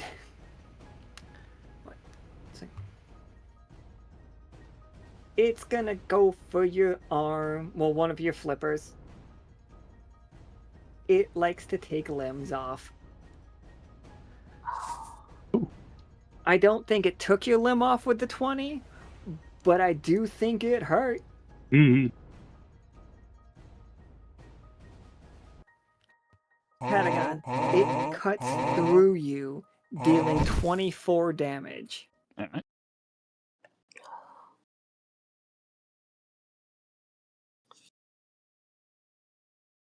You got played a cross counter from Caustic if you would like to make your attack and add on the additional 24 damage. Perfect. That. So yeah, he's gonna drop that flipper down, but just still holding on to the chainsaw with the other, and just come around the other side and get it in the like I said, the soft squishy bits that. That is all of it. Yeah. Chainsaw getting clogged up and fat. It's really gross. Mm-hmm. It's gonna be gross, but yeah. So, this guy is a little tougher than the pigs outside. You can already tell that. yeah. So did you just want the 1d20? Yeah. Go ahead and roll me. What is your? All right. I'm gonna give you a tough choice right now. You can make the attack with that cross counter active. Right now, it'll do an additional 24 damage. Like you can hit it for 24 damage. You could, if you make an attack with it right now, and you fail, you don't get that 20 damage. But I will give you up to 50. I will raise it to 48. I will double that if you make a successful attack. Anything above a 14. Like a raw above a 14, though. Okay. Let's go for it and see what we can do here. And, what tag? Obviously using hellish or damned. yeah. So I'm just gonna do the 2 damned on the accuracy roll here, and then I think that'll do it for right the second. All right. So what? 3d20? Yeah. All right, give me that. So close. I know I said it had to be over a 14, but 13 counts different for you. Sure. I'll take it. Because it always has. You all hear like an explosion of Have you guys, if I say the Doom Slayer soundtrack, we all know what I'm talking about, right? Yeah. Yes. True hell music. Yeah. Mm-hmm. No, but I will envision my own hellish music. I'm sure you'll get a lot of guitar, a lot of really like metally drums. As what does it look like? So you just did the. Sorry, did we say the chainsaw does D10 or D12 damage? Let's see. I think the standard is D10 standard damage. I'm sorry, I don't even have to really worry about it because I doubled the 248, and because 20s always double the damage again, you just did 96 That might do it. before. And in my head, I don't feel good about the words I'm about to say, everybody. I feel like, have you ever seen something get caught in a zipper? Like some skin getting caught in a zipper. Mm.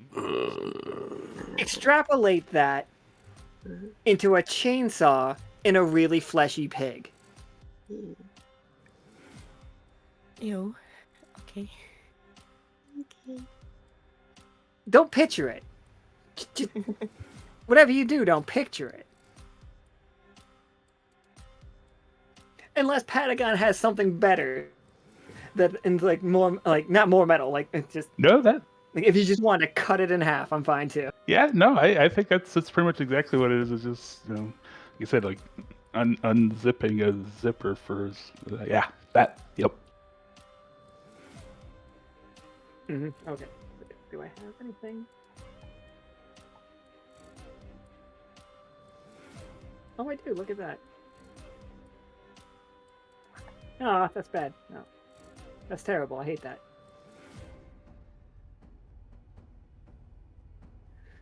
Just get sucked into a chainsaw, shrink. Like you guys come in to the barn to see just Patagon covered in ritualistic blood. Mm. Oh, Yeah, Nice. they do have a tad bit more blood than the blood caps did, but that's nothing. A little rinse off later won't take care of. I'd like to suck up all the blood, Alan. Be my guest. Patagon will just start like wringing it out. Here. this sheep completely covered in blood sitting there, all wide-eyed. 6 of them hanging from the ceiling. Another 6 just came into this room from outside.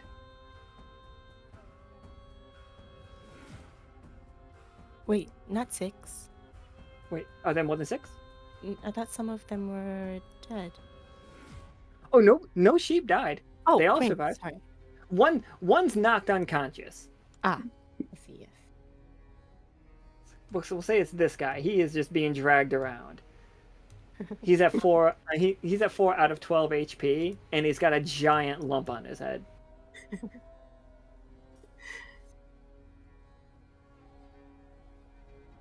Yeah, it doesn't. You don't have to roll siphon or anything for it. Namak, nothing's trying to keep this blood from you. I don't think it doesn't restore your health. I don't even know if you've lost any, but Nope. at this point, it feels like you are being bloated by this blood. Like you feel pressed inside your armor. But the second that happens, it's almost like a tss, and it goes back down. For a moment, when you drink this blood, you are consumed with a hunger. Like for a moment, you feel like you cannot control yourself. But then, the armor.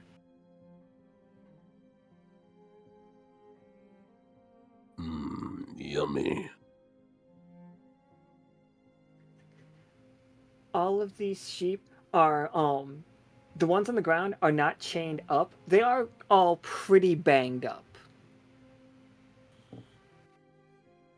None of them are in the best shape. They are pretty scared. They are scared of everyone involved. they are not covered in blood anymore, as all the blood just went into Namak.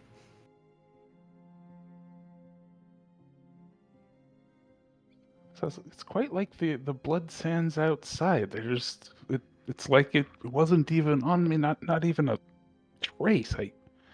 I want to say that you make a killing as a dry cleaner there, Namak.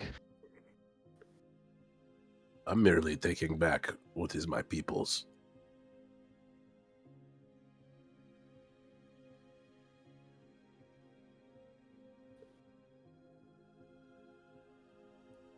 The sheep are all just like, oh, this is like, you're not with the pigs? I mean, that looks really... Fuck the pigs. Yeah, fuck the pigs.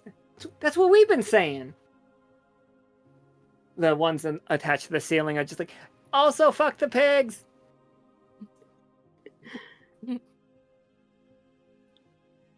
We take back the city.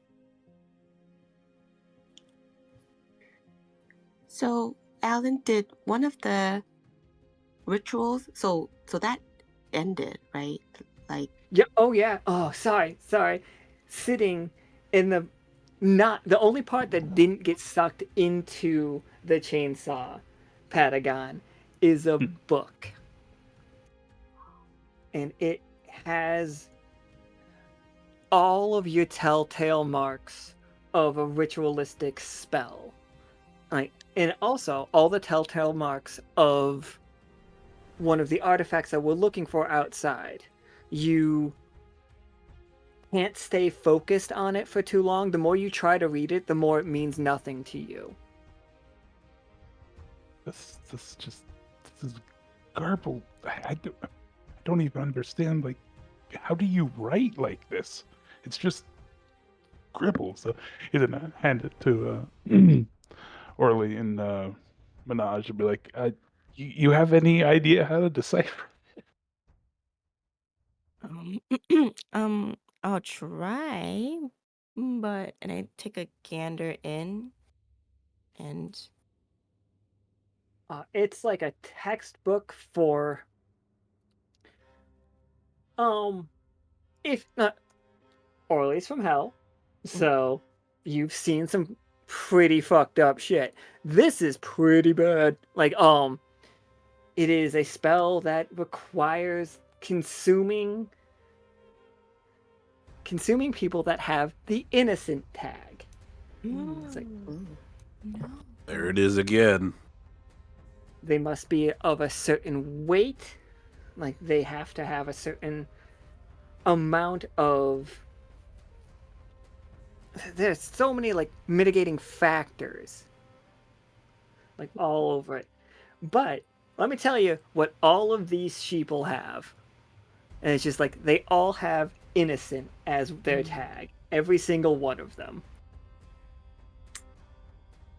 Including the ones that shot with the sheep shots. It doesn't make them any less innocent. Okay. But yeah, it summons, like, Orly, like, you can put it together like, oh no, if you're looking to summon a hunger demon or hunger devil, you could obviously just put this, like, yeah, draw these shapes, create this creature. Yeah, absolutely. So I'm able to decipher what's written on there. You're able to decipher the spell, but the second you close it, it's so uninteresting to you. I see. It's just like, no. More of like, okay, so yeah, that's that. I have that in my grandpa's library. It's fine. That is an interesting way to look at it. That, okay. Was this book originally from the Vampire's Library? It was. Oh, sorry. I meant to say I've seen a book like that in my grandpa's library. I don't care for it. Not that it's a mundane book. It's just I don't care for the book.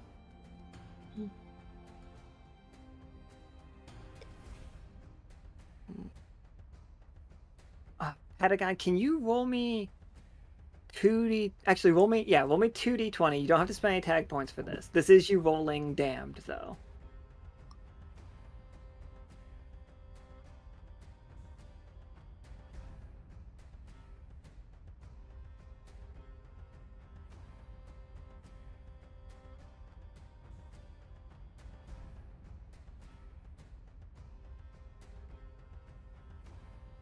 Oh no, did we lose Patagon? Did I cut out? Oh, sorry. I thought that was Aurelie's. Oh no, sorry. Yeah, specifically Patagon rolled me the damned. Like, so that, see if you... Is it a hell thing?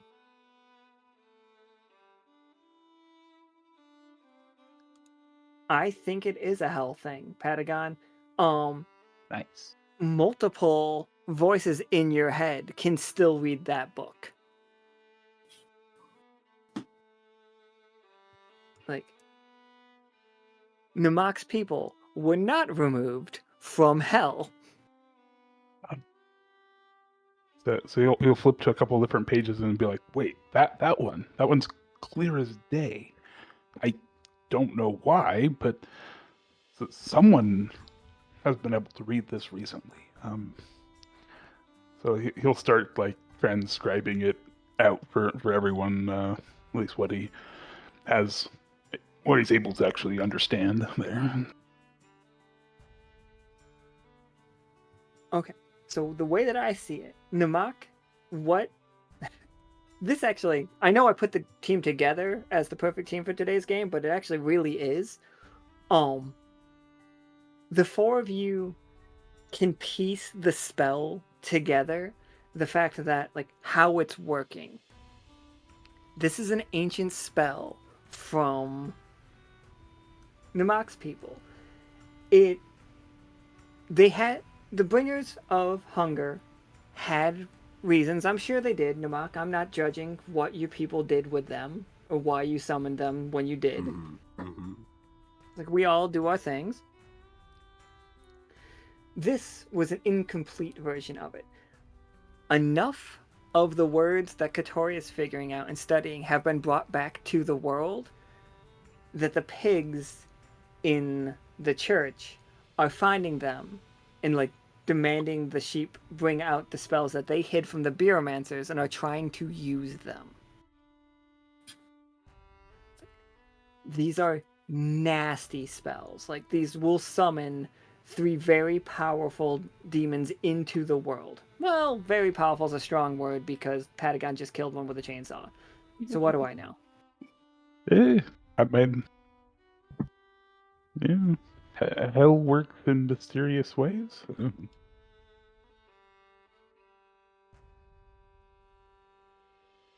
So, the sheep are excited. Everybody, like, I think we can get these guys down. Like, there's definitely, like, in the background of like, Aurelie climbing up to save the sheeple. Thank you. I was also going to mention that. I completely forgot. It felt like a thing you would do. Yep. I was staring at them the whole time. Get you down, guys. So they are all excited. They're like, okay. Oh, it's like, yeah, we've seen some big... There's a big one of them in the barracks. He's pretty, like... It's like, we can take care of him if you guys want to split up. Like they start passing around, like, the sheep shots to each other. It's just like, don't worry, we'll get him while he's sleeping. It's like, you guys, like, should take care of... What did I name him again? Because I wrote it down as William, but I know it's Willis. not. Willis. You Should guys end all... the sheep some of the stun spears and stuff.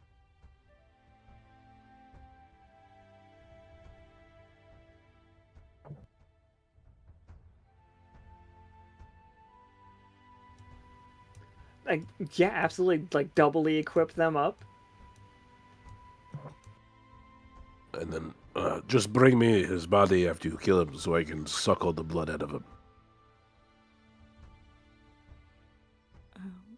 The sheep slowly look to Aurelie. Can I make them some armor with the wheat? Yeah, wrap them in straw. Like, Yeah. just out here. Like bubble wrap. Aurelie's looking fearful. Okay, guys, you guys have to survive. We spent a little too much time together. And some of your Mr. over there is unconscious. Okay, you guys need to help us and defeat this next beast. We'll take the streets back as ours. Do I Like, have to? bah. Do I have to roll to like make a good like proper straw, or can I just start like bunch them all together and just I play-doh it? think honestly you can just kind of Play-Doh it. Okay. But you do have to roll to see how effective of armor it is. I can do that. What would you like? Definitely an artisan roll. Okay. D20? Yep, 2d20s. 2d20. Okay, you have a tough choice. Oh no. It can be pretty good armor, where so all these sheep are going to attack the other pig that you guys are not dealing with. Like, all of them. Now, one choice is going to make it sturdier armor, but harder for them to move in. Like, they can take more hits, but they don't get to deal as much damage. They're going to have to roll 4 successes to kill their boss, to kill the boss that they're after. I'm going to roll 10 20-siders for it. All they need is 4 successes. Now, if you give them the other armor, all they need is 2 successes. But for every roll that is a failure or lower, we lose a sheep. How dare you? Okay. We're just gonna go sturdy and kind of build some tank sheep. So wait, that's 4 successes, right? Yep, Okay. they just need 4 successes. I'm sure they'll get it. Yeah, I'm sure. am I I'm sure. to roll? No, we're good now. We'll make that roll after. So, you are all heading to the church. This is what the outside of the church looks like. I accidentally grabbed sheep and not you. It's been happening to me all game.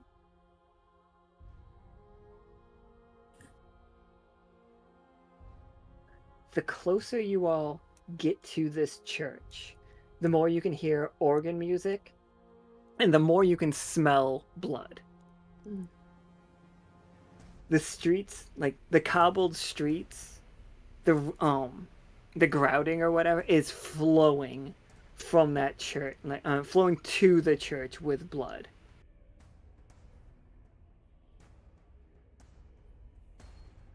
Inside, you can feel an absolute nightmare of a creature in there. You hear squealing, you hear the organ music. Aurelie, would you like to roll me 10d20? How do I do a specific amount?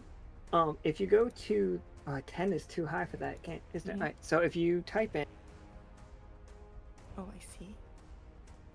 if you type in /roll 10d20, it'll do it for you. Oh, I did it wrong.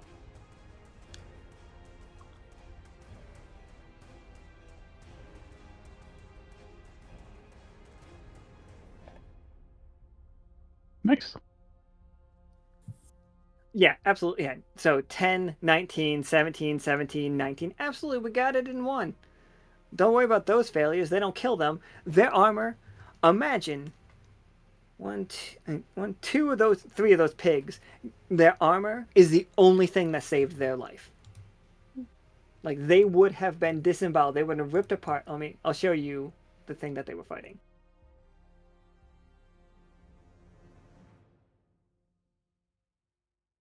Oh, They are just Nice. swarming this guy. Keep unite. And the rest of them are just they're all in the distance just as a firing line. Like, but 3 of them really would have been hurt. 3 of them would have. Yeah, they would have died. Let me move this so that everybody can see it. But they have proved themselves to themselves. Hmm. Great. My little disciples have not failed me yet.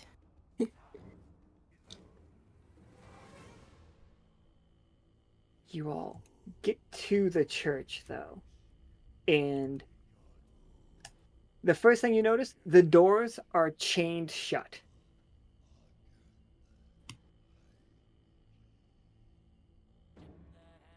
And you hear a real flabby voice from the inside of the church. It's like, bring me more blood. And like you hear like the organ go. It's just like, why has it stopped flowing? It's like then a huge. I can't make an oink. I can't snort. I'm sorry.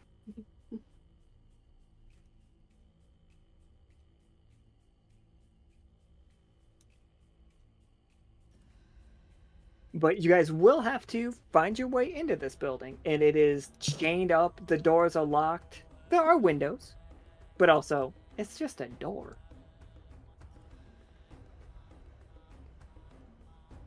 Please, let me handle this. I'm great at doors. Aurelie, I'm gonna stop. stride up to the door. Let me check for traps. You're great and all, but traps. And then I'm gonna use my salt magic to try and corrode the door down. Namak, can you give me conceited?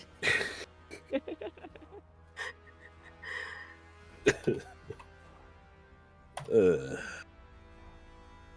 That's guys, about he is terrible with locks, and that was definitely a trapped lock. I stumble lock- away. The lock that he grabs, Orly, doesn't even look like a lock to you. It's just like, that's like basic trap, and it blows up in your hand. Oh no. Oh, not yours. Namak's hand. I see. 8 damage, and it hurts. It hurts so bad. Okay. I told you to wait. I tried to stop you. Well, let me try again. No! I did it again. This time. Aurelie's face palming behind him, not even trying anymore. Grabs the exact same. Grabs the same lock. She's like, this time I believe in myself. This is my place. It should let me in. You only took 5 damage from that one. Oh shit! I rolled this wrong die though. Sorry. Did I? No, I rolled. Roll d12. Yes. Sorry, my bad. Oops. It blows up in your other hand. The organ music has stopped. And it's just like, do I have visitors? Like, you see through the crack in the door, this huge bloodshot eye staring out, looking down at Namak, both hands completely like, not shredded, but close. Not on the level of the Monty Python, right? But he still has his hands. Yeah, not full Not a Monty question. Python.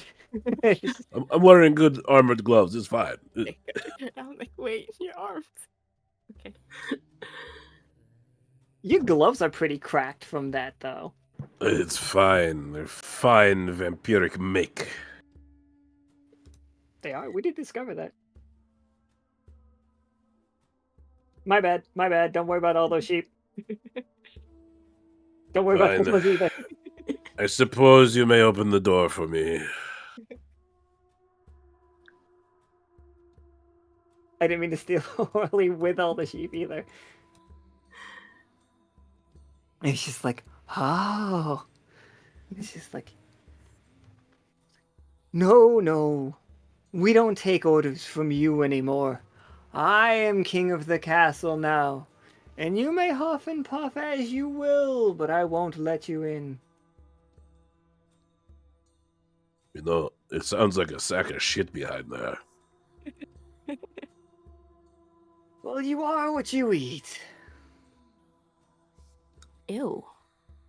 You're eating shit? I was eating some of the vampires. I was consuming their blood. No, I think you just said you were eating shit. So, Yeah, the people are. man, that's disgusting. You really are a pig. I just. I knew we should have made you extinct way back when. I'm not going to degrade myself to argue with you over the fact that I do not eat feces anymore. Oh, says the guy who's scared and locked behind the door. I'm locked behind a door because you are incredibly powerful. Oh, well, thank you. I am. And clearly you have destroyed my 2 other guards. We were very weak. I feel like you're being really rude here. Hey, you're the one that was saying everyone else's shit. I think we are perfectly in line.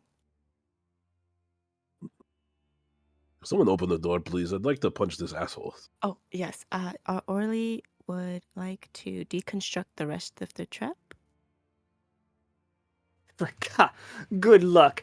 I paid the finest dungeon makers in all the land to lock these chains. Please roll me 2d20.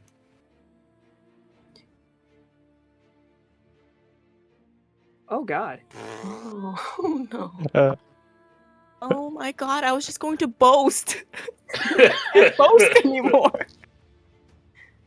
Is there any way I can help with Aurelie's That was the role? nat 1. No. The only way to remove a nat 1 is with an officer. Yeah, which Uh, I was gonna say I could, but I mean you're only getting a 5, so I mean it's up to you. I mean I definitely can if you feel like it'll help you out. Then I'll we could re-roll the 5, couldn't we? If you remove the 1? You could re-roll the 5 if you remove the Okay. 1. Okay, then yeah. So Patagon will speak up like you might not want to touch that one either. I think it's glowing something fierce. Ah, darn it. Okay, thanks. Good eye. Very good As eye. you Okay. point that out, Medahj, you realize that this is very similar to your construction work. This is your technology, but like they added a little bit to it. This is your dungeon works. Oh. Okay. All right, guys. These look familiar. Let me see what I can do about it, and then I like to roll to try to deconstruct it. Absolutely. Give me that one more d20, and let's fingers crossed. Woof. Okay, so you have a tough choice on your hands, Aurelie. You can get us in right now, but the trap is going to spring and deal 10 damage to everyone. But the block, none of the sheeple are here. Doesn't hurt any of the sheeple. It will do 10 damage to the guy inside. Ooh. Like Fair is that. fair. That is like the explosive shockwave of it. Or you can have to spend a good amount of time, but you do manage to pick it, and you figure out what, like the other one is, you figure out how to undo this trap going forward. You see how they improved. I did air quotes, but you guys can't hear air quotes. Like they improved your design. Okay. I will But utilize. that will take time, and the guy inside is going to set up. Oh, I didn't even think about the guy inside. I was thinking about Namak not trying to go in first. Both of them will stop Namak from going in first. Yeah, well, my brain was like, he's gonna just trudge in the second I do something with his hands, but he has no hands. So I could take the time to do what I want. But the guy inside has time to do what he wants.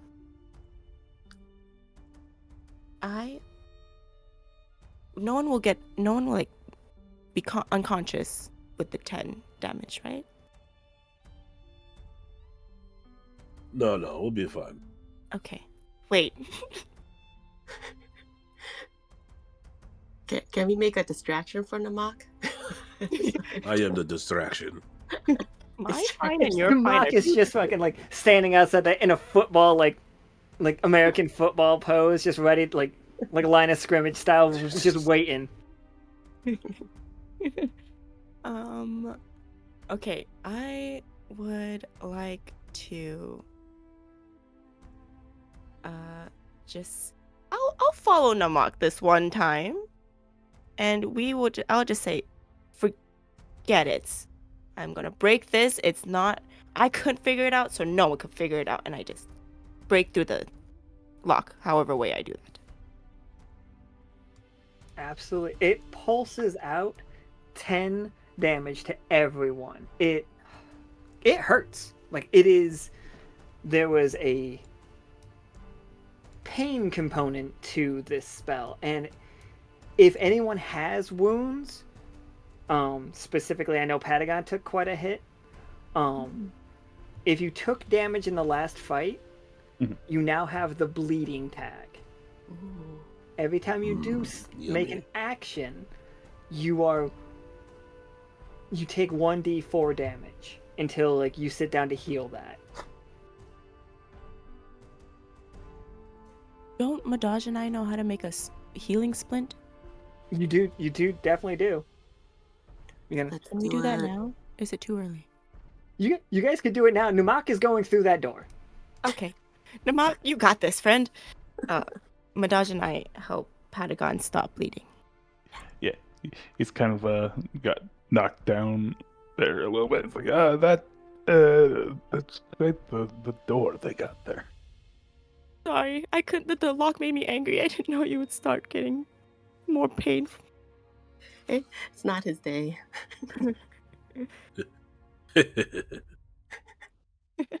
Namak through his armor, storming. This is our pig friend, everybody. This is him.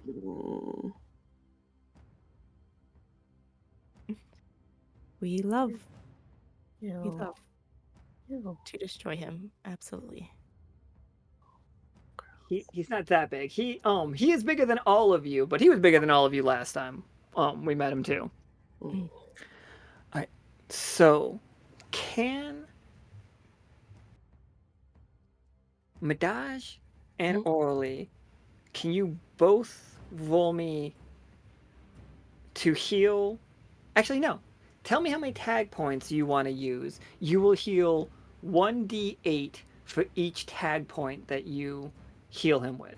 Artisan, we know, is a way to make it for Aurelie, but you throw an engineer, tinker works, magical works. Survivor would work to be able to help him survive his hits, and Hellish works with Patagon. My leg is, one of them is quite heavy metal. So. Oh. Oh, I see. How many tag points do I have left? Like 1 or 2? Aurelie, by my math, you have 2 tag points left. Is there any way we could heal with this? Then I'll use them both if I could heal him. If it helps, I was gonna play the Stinkflare Ale card because that is one of his more favorite drinks anyway. So he would definitely have one available and to refill the 10 HP and get the, I guess, stinky tag, which is be hilarious because. Oh yes, I would like to see that. Never mind. Yeah, I mean, hold on, drink that. Yeah. Play that. Second. I'm going to make a roll. The stinky tag is interesting for me. Tough choice for this pig. Patagon, your tough choice is: do you want, whenever you are near the pig, for it to take 1 step down on its roll, or would you like it that it is infatuated with the concept of killing you? You have a permanent provoke on it. You can do the step down. Sounds like a fun. Absolutely. And for Medahj and Aurelie, healed 10 points from his just one roll. You two can just give me 2 8-siders, and that is how much you'll heal him from with your splints and your magic iron. Yeah. Okay. So 9.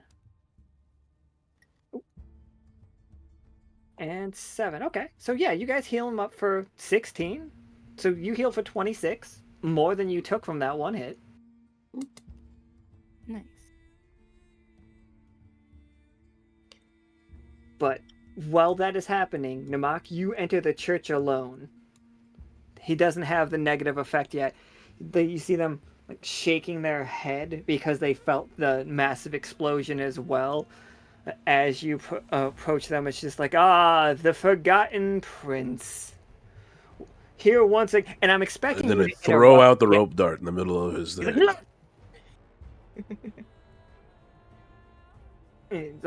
Roll me. This can be Siphon. This is Rogue. This is Can I use Rogue and Siphon? absolutely.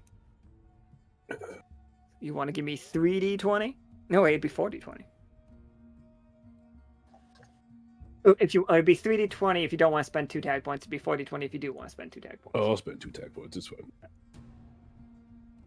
It'll leave me with 3 tag points, which is all I Do you need. want to use it for effect? Do you want to use it for damage or seeing if you hit him? Damage. All right, so give me 2d20 for accuracy and then 3d10 for damage. Yeah, okay, sorry. So you hit him for 30. That was a 20 and a 19. Well, so I'm stabbing him with the rope dart and then sucking it out? Was the idea? That is the 20. He's like, no, give it back. He's just starts trying to pull backwards on it. This blood does not belong to you. You cursed amalgamation of poor knowledge. I will send you to eternity. From there you will know your failures. Any of my failures are yours first. And he is doing terrible. This is really bad for him. But I am gonna roll I'm gonna roll 2d20 and take the lower for him to try to like pull back against you. Feel free if I roll a success, feel free to try to roll higher than it. Alright, so he has a tough choice, Namak. What do I do? Roll just a d20? You could roll me this. How many? Roll me 2 more d20s. Okay. Of course. Okay. So you both had a tough choice. He is going to try to yank you back. You're gonna have to.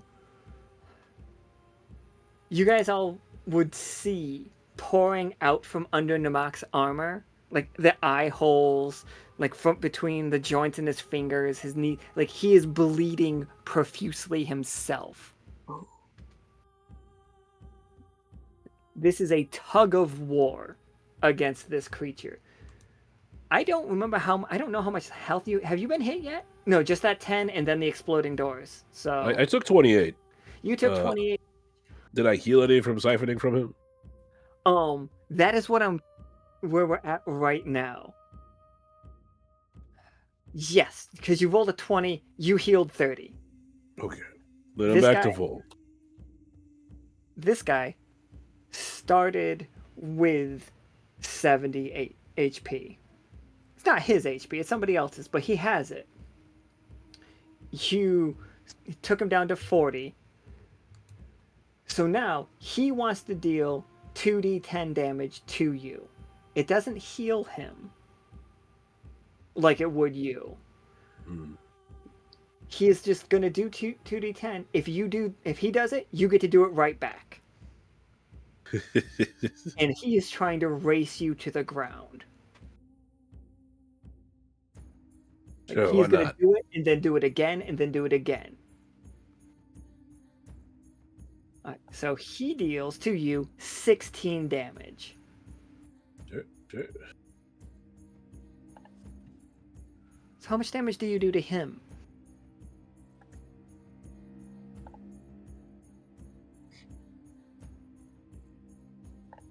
Nine. Okay, so he is at 31. You are at 34. Yep. He deals another 9, taking you to 26. No, 25, sorry. Math is easy. I can do math. Nobody make fun of me.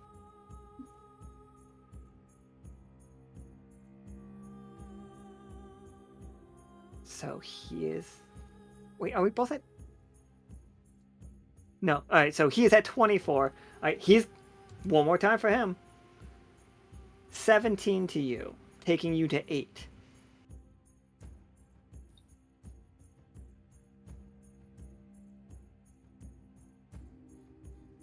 Ten to him, taking him to 11.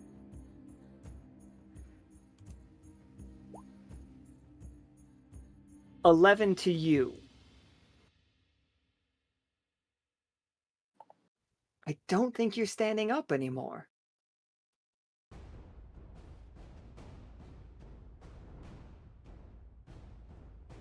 Patagon, Aurelie, and Medahj, as you make your way through here, Patagon, like, healed up, you see the tail end of this guy dragging Namak's body to him. Namak, so full of blood that his body can't even absorb it anymore. Like, his armor is sizzling. You don't even see the white of the armor anymore. There's just blood everywhere. This creature is trying to reach down. It is reaching down and picks him up by his rope, like dangling from your arm. And you see his jaw unhinge and touch the ground. And he is about to put Namak's body into his mouth. Oh Ew. no. Patagon, you could throw something, right? You have throwing. Stun him, right? Yeah. You took a petrification arrow last time.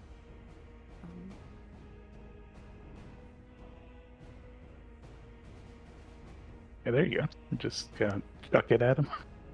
Yeah. Yeah, absolutely. Whew.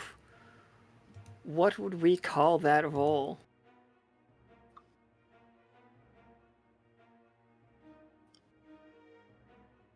Would we just like raw 20 at Patagon and hope? Or no, you're firing it off out of your crossbow. Not crossbow, out of your Yeah. chainsaw, right? Yeah, I was Absolutely. gonna use the at least one damn point to launch it out of. See if we hit better this time. Absolutely. So, Give me those 2d20. This is, I would count this as physical aiming, so the buff of the physical buff is up. Okay. 19 becomes a 20 because of that buff. Beautiful. Good call on that. So it's gonna fly like out of the chainsaw and just like land like right in his gaping mouth. Oh, absolutely.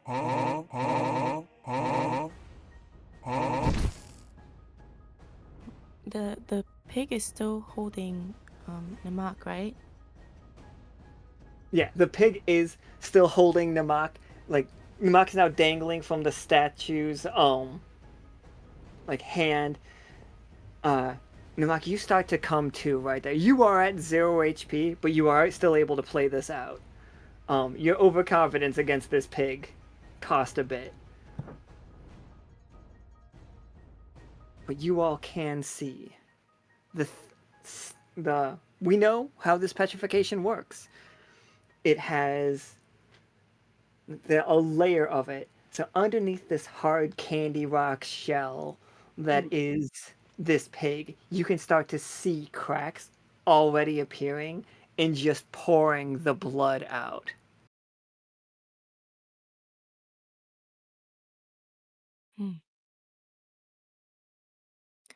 Um Aurelie runs up and tries to bring Namak down from the statue holding him up. I did it again when none of you can control your own characters again. Oh, that's Did that. wait. I want to include my razor scooter in this. I ride my razor scooter and scoot up and like Superman save him from the statue. Well, absolutely. I was just looking if I had a scooter token. I don't think I do. I think I'm still sad about this.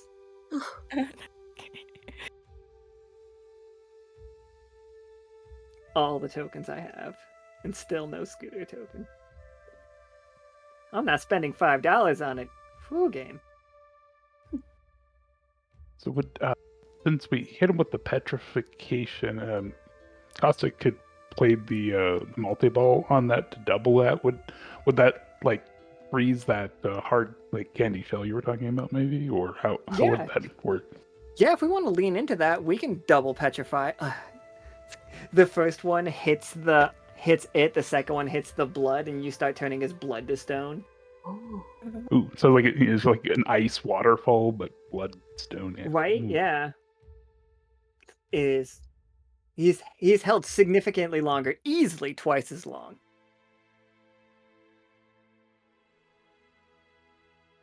But you, Orly, you can get two things. Fun note for Orly here. That spear is right there, or that like dagger with the rope. If you really want to get a good look at it, it's right there. I'm just saying. It's held in the hand. Just saying. But other than that, this vampire is bleeding. His armor is a wreck. It looks like somebody dropped an eggshell, you know? Sorry, Orly waves Medahj over. Mm. Hey, dude, let's splint him, but don't put his armor yet. I want to add some of the petrification powder. No, it's an arrow. Oh. I wanna. The arrow could be like a cloth end of it with a petrification powder in it. We never discussed how it worked. Okay, Hmm. great. Orly expertly removes the stun and petrification from the arrows and attach it to Namak's gloves and armor as we're patching him up. Do we need to roll for a patch? This is wild. Sorry. No, it's fun because we've spent a lot of time talking about how good Namak's armor must be and how good that armor was, and now you're just like, hold up, like while he's unconscious, tinker, tinker, tinker. I mean, he won't let me do it if he's awake, so I see some improvement. Consent's important. I tried once. But- I said I was gonna do it. Orly, I would say artisan, engineer, definitely. In Medahj, I would say tinker and magical. It's like 3d20 from both of you. Okay.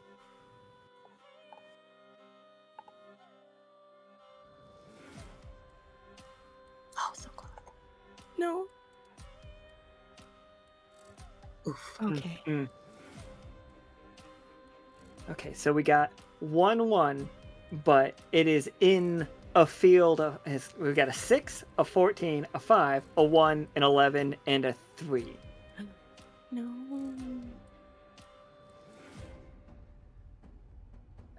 Like, I do not think we've hurt them. We do not hurt Namak. Namak is probably fine here. But I do think Namak, in one of your hands when you wake up, one of your gauntlets, you're going to be able to petrify something. Like, you have petrification like charges included in your gauntlets now. Medahj, not Medahj, Orly, can you roll me a 4-sider to see how many charges it has? This is the maximum number that he can do in a single game. Okay. D4. You can petrify somebody one time in a game. But, you know, it works very similar. Candy shell, you can still consume their blood through the shell. It's like, still works just great. Now, for the stun part of it, you believe that you have the other gauntlet should work perfectly fine. It is a stun that you can call upon whenever you want to. You get it one time a game, it'll knock somebody unconscious. The problem is you don't know that it comes preloaded with a stun to yourself. Oh. The second time you use it, it's going to work perfectly. But the first time you're going to go unconscious. Great. But I gotta tell you, they look great. Namak's slowly waking up, yes? Yes. Okay, I would like to just slowly pull Medahj closer to me and just slyly move away as if nothing happened as he's awake. And be like, all right, cool, you're awake. Nice. Nothing to see. Good job. Because he doesn't know that he knows that we worked on him, no? Yes? Yeah, I think he will realize that he's been patched up. Okay. But does he notice the changes? Not right now, I won't. Yeah, right now it's just like he feels broken. Okay. Then yes, we slyly move away as if nothing happened. Is he still at 0, or is he like slowly gaining health back? Can you both roll me 1d8 to see how you're patching up other than working on the equipment? He is at 9. Mm. The room Okay. is full of blood. Like you are literally probably in an inch of blood on the floor, everybody. Yeah, but that doesn't heal me, so it's fine. Wait, how There does is it heal you? Can I like scoop him up and just place it on him?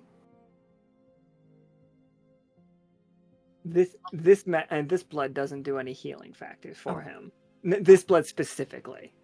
Because Normally- otherwise I would have been healing while doing the tug of war. Oh. Vampires can't drink vampire blood. It doesn't heal each other. Yeah, we can. We did that in the first game. Oh shit, we did. My bad. I just assume this guy has some like curse or Yeah, something. sorry, that makes it... sorry. It was the ritual. It's not the fact that he was drinking vampire blood. It is the fact that this is devil blood. Okay. Oh. So me scooping up the blood and placing it on Namak isn't doing anything. It's It's fine. not doing anything, but it might be worth studying. I'm perfectly fine. I'm just gonna walk over to this pig man and shove my face into his chest and drink his blood. Oh, okay, absolutely. That blood will do it. And I'll spend 3 tag points on it. Yeah, give me 5d20. Yeah, sure.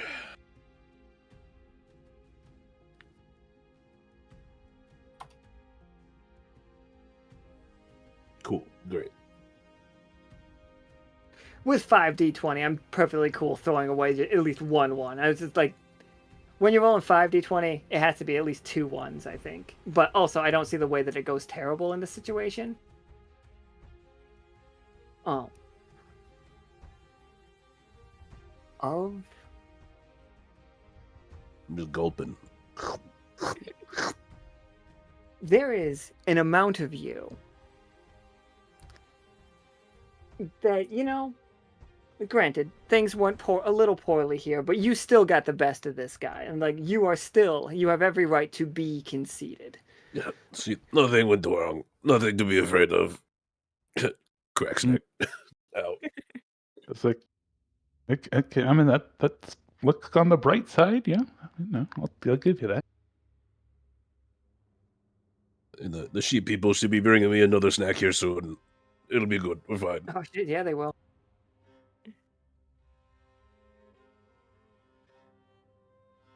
They throw a stunned and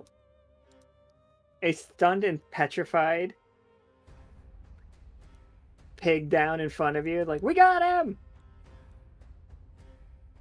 Aurelie runs to the sheep and does a celebratory dance, spinning kind of proud of you dance with the sheeple. The sheeple and Aurelie just emoting over the graves of these pig people. Just Just flossing. walk over to this stunned and petrified guy, like rubbing my hands, like, all right. Just like into the chest cavity, sucky suck. All of them are like, oh, you gonna like interrogate him? Get like questions? Like, oh my god! Go find your books while I take a little snack. So yeah, you see the bringer of worship is the book that fell out of the priest, and the bringer of arms is the book that fell out of the one that you literally just fucking Capri Sunned.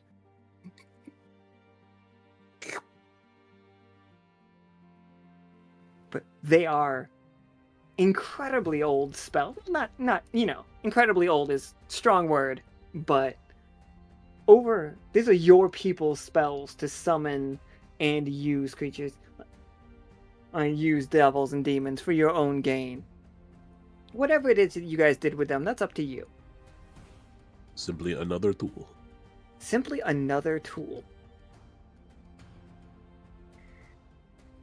Does the silver thimble have a library? Could we take these books and add it to the library? Or what do you guys think? I don't know about adding those ones to the library. Maybe a restricted zone that no one can ever access. Sounds good.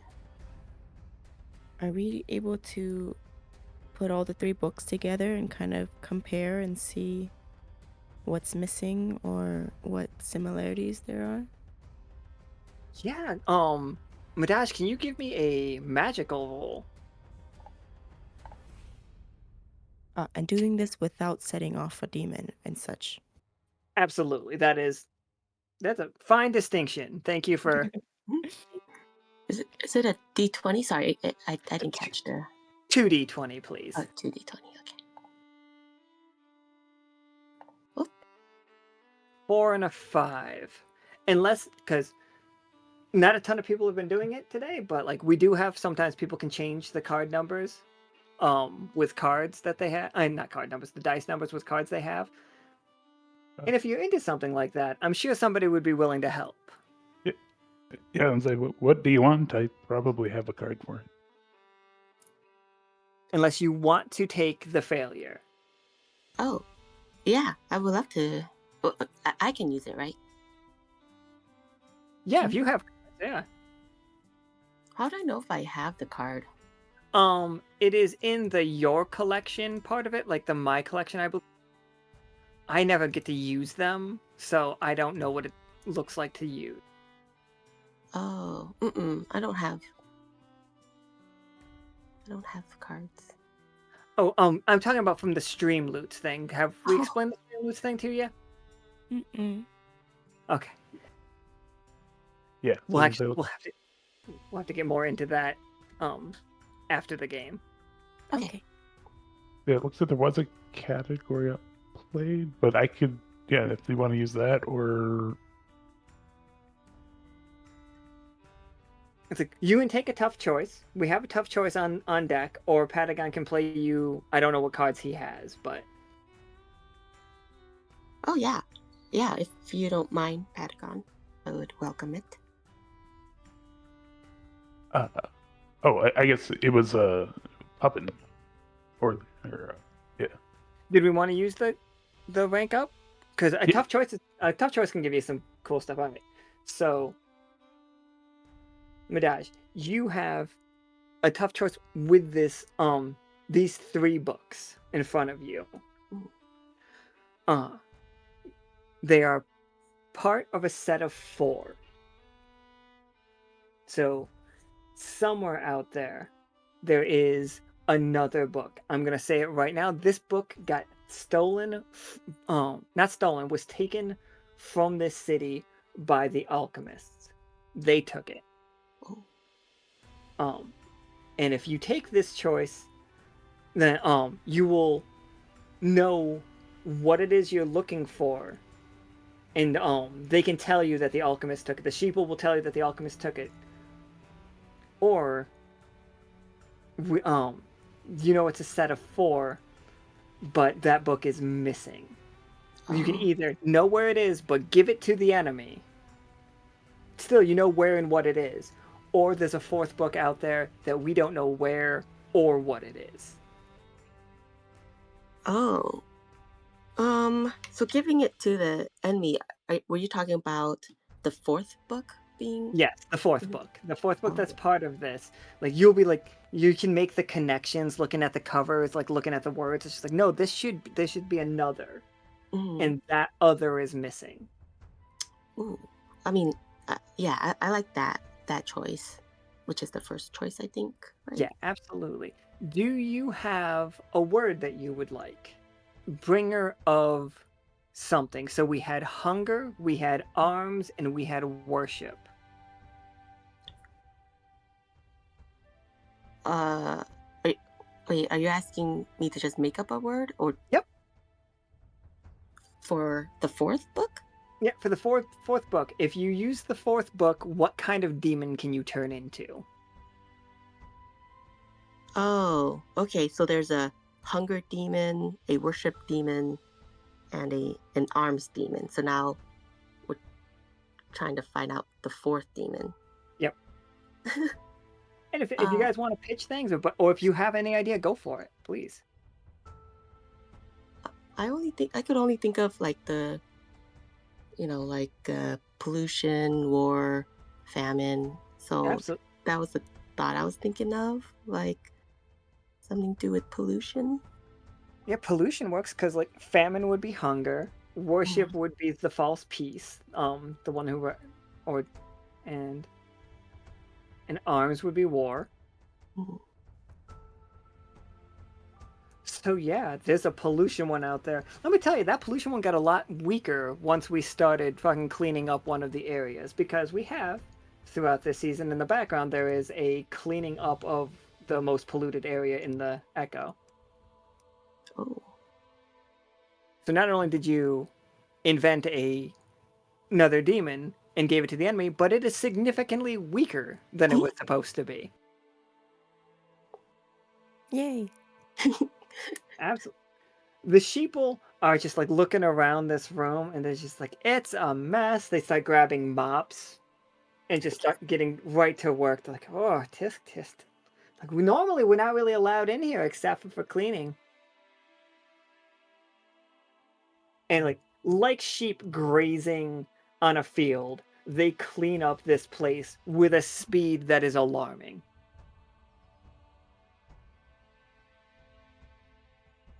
Hmm. Very Wow, I need to interesting. take them into my house and clean my house for me. That's all I want. I just want a group of little sheeple to come in and clean my house every week. Is that too much to ask? You should hire Well, them. sheeple, you've done me a service today. Do you really want to continue living here?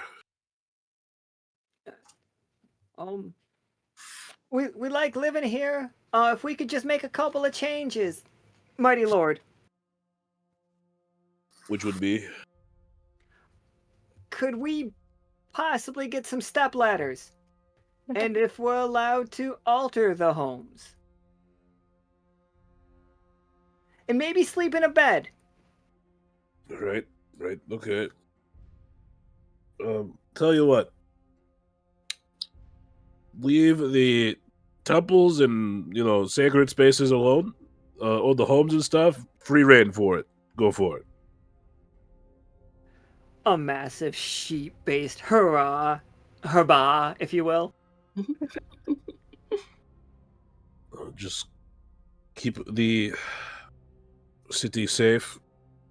And actually, you need to elect a new leader, I think. Elect? Who should lead? Could you lead? You should lead. Then you stay here, protect us, keep us safe. Well, I cannot be here all the time, but I do not mind being an ally of yours. Who is the smartest sheep among you? Aurelie starts doing the eeny, meeny, miny, mo, and then lands at the one of the first 6 sheep. It's not relevant, but for the first 6 sheep that got the sheep shot, and be like, Oh, you can be the leader. Here they are. Here are your first 6 sheep. I know that because I had to keep moving them separately. Which one of these 6 have you just eeny-meenied into the leadership role? Oh wait, let me actually eeny, meeny. Hold on. Oh, sick. The 4th one, the white wooled sheep, yes, with the fancy hat and.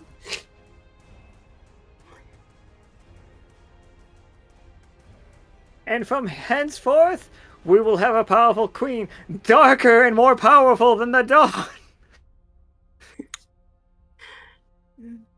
No. Okay. Chill out. Didn't go right to their head at all. What is your name, little one? I'm you, and they pull they look at their ear thing. 7,432. 7,000. Okay. Don't fail me now. 7,000 something. If you'd like, you could do away with the tags.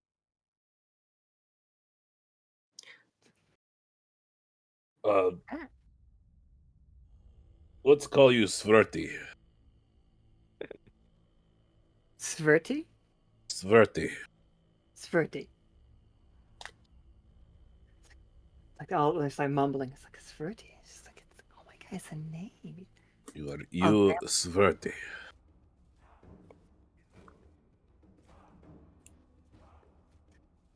They all line up. It's like, oh, is this how we get names? I'm so excited. I wonder what they'll call me. And then, cut to 3 hours later, I've named all the sheep. Yes. Namak mentioned them removing their tags. Are they able to do that themselves, or? They were definitely going to need help. They don't have in this church somewhere. There is the thing that puts it in like the piercing gun, but there's no piercing gun to remove it. You know. Aurelie would like to step in. And you're like, absolutely. I got it. No worries, guys. I take the I don't know if it's like sewing scissors, but like hard shears. They're called shears. They're going to shear them? No, but it's a tiny little. It's like, we're gonna get haircuts, guys. Haircuts and names, and I might sleep in a bed. Crazy, a bed.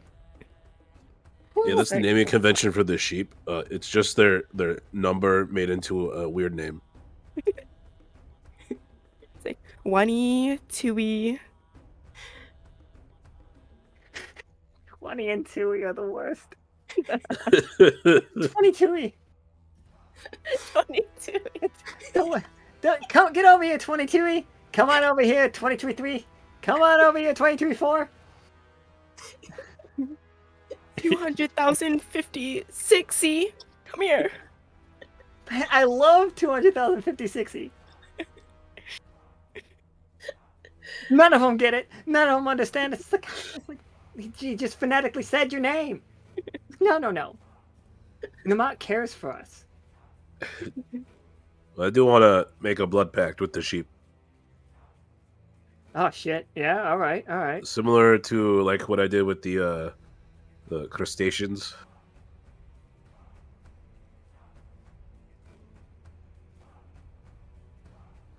In a similar deal, essentially, is that I will come to their aid should they be threatened, but they will help me if I need help as well, sort of thing. And then we spill blood together, and that makes the blood crystal, the blood-packed assault crystal.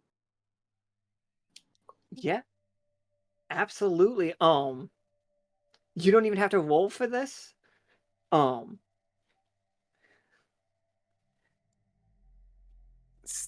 Pronouncing you 7,432's new name is going to be a task for me. Svrti. Svirti. You Svirti. Like, comes up, cuts their hand, does the ritual with you, and you all feel, especially Patagon, because Patagon's tied into the vibes of spirits, loyalty. A loyalty spirit floats its way into it and is now inside that blood crystal. Like, What color is the crystal? The crystal is a dark blood red. Unless it's not. Like, you tell me, what is the most like? Well, I only asked because the one with the crabs became purple because of the two different blood. So is it That just is a regular true. dark blood, like colored with like flecks of the spirit in there? I think so. I think that works out. Like, the sheep have red blood. Yeah. They're very red-blooded creatures. Um, they are bound to you. They will loyally serve you. Also, Medahj, you catch a bit of that in just the way that the it seals. Some of them was swearing their loyalty to you while that happened, like General Medahj. Uh, Not Medahj, sorry, General Aurelie. I don't like okay. your names are right there. Aurelie. Yes, my disciples. You're just like they are. They will fight for you. If either one of you two ask, and there are sheeple near you, they will help in any way they can, but in different than they were helping at the beginning, Namak. Then they were scared of you. Now they kind of worship you a little bit. That's fine. They should worship me. And because it is late in the game, they will help you clear these houses out. They will bring you all of the information. We can do that in a role play speakeasy situation in the future. I would like to finish that up, but Yeah. No, they collect all the books they're hiding, right? they collect all the books that they're hiding. They were told to hide them. These books, each one of them has a little bit that you can understand on it. These were ancient spells. These were some of them, Namak, are very old contracts. People that you could have asked for help, that the vampires would have asked for help. Cool. During Only other thing I need is to take Patagon to where the rift was to make sure it's closed. Yeah. I was going to mention that, but we were having so Yeah. much fun here. So I figure we do that before we start collecting all the books. That way we know the books are going to be safe where they're going to be stored again.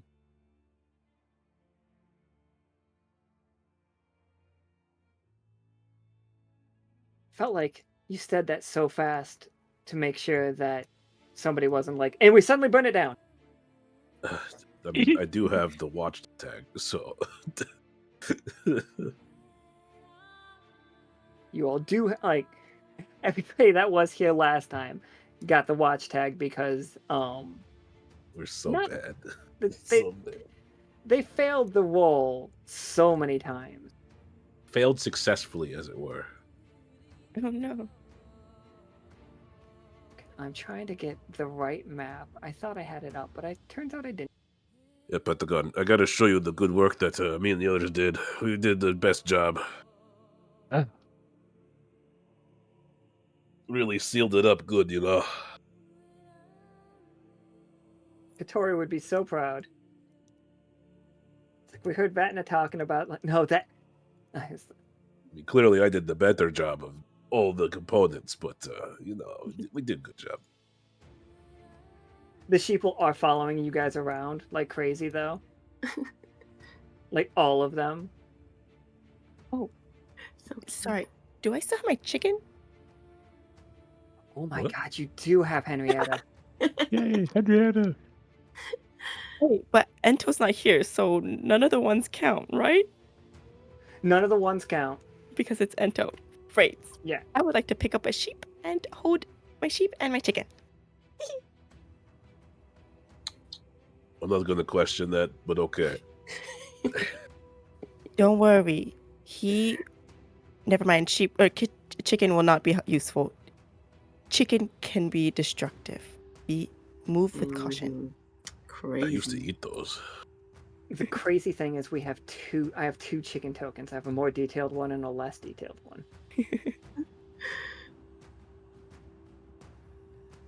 It's a very comfy little library. You can see that most of the books, everybody that hasn't been in here before, have been cleared away. It looks like mostly it's just children's books about sheeple knowing their place in the world.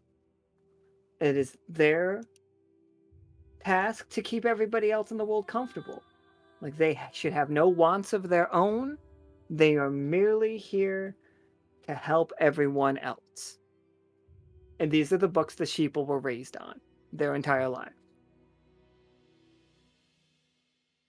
But Namak pulls one of the books and the whole bookshelf swings open.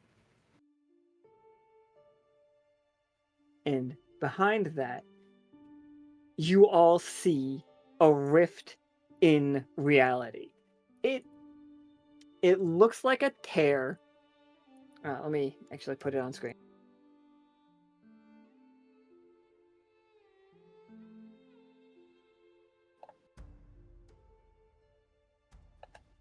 It looks like a tear in reality to you all.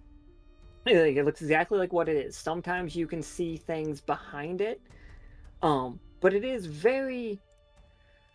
What's the word I'm looking for? Slipshot.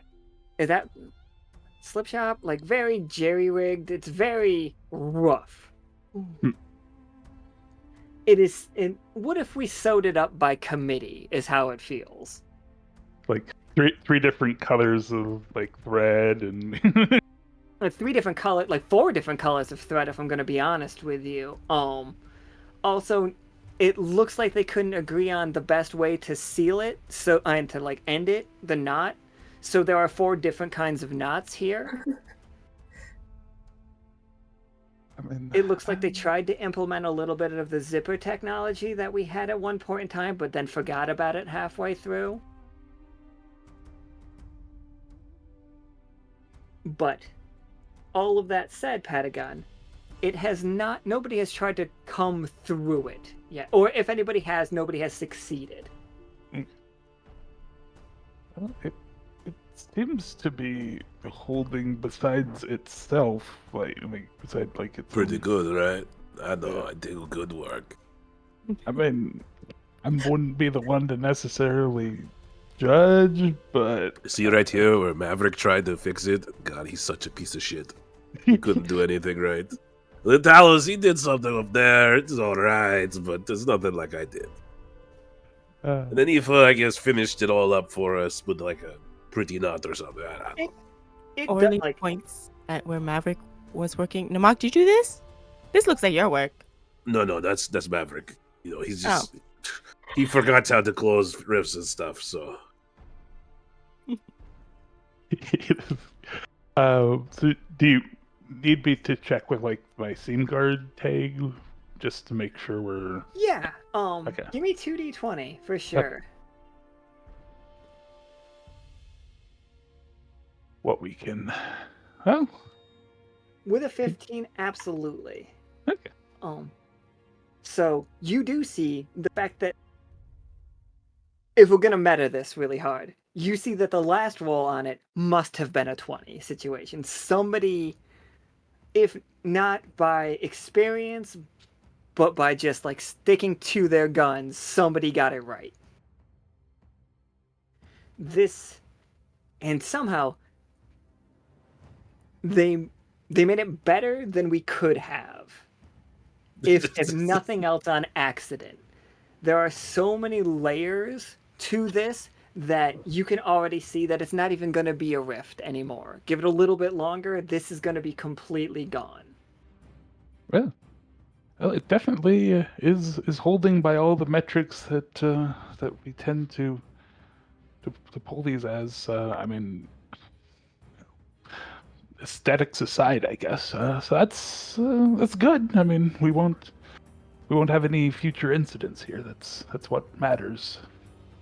Yes, another successful day. See, and you all were worried that there's something dangerous here. We cleaned everything up just fine. Then like a chunk of my armor just falls off. It's like, Get stunned. Try to reach down, try to pick it up with your hand, stun yourself, fall over.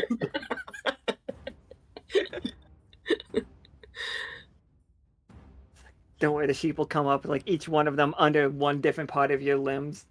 It's just like, don't worry, we know where the best beds are. We've been looking at them our whole lives. Dreaming. all they've seen are the moth-eaten like remnants of bedding up there. It's just, Will fall straight through the bed.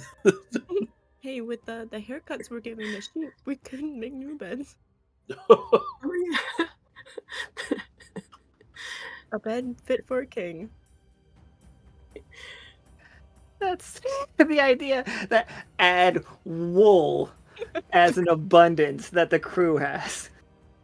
I do want to allow them to leave the city if they'd like, and then tell a good old boy as all out there that they don't have to stop everybody from leaving.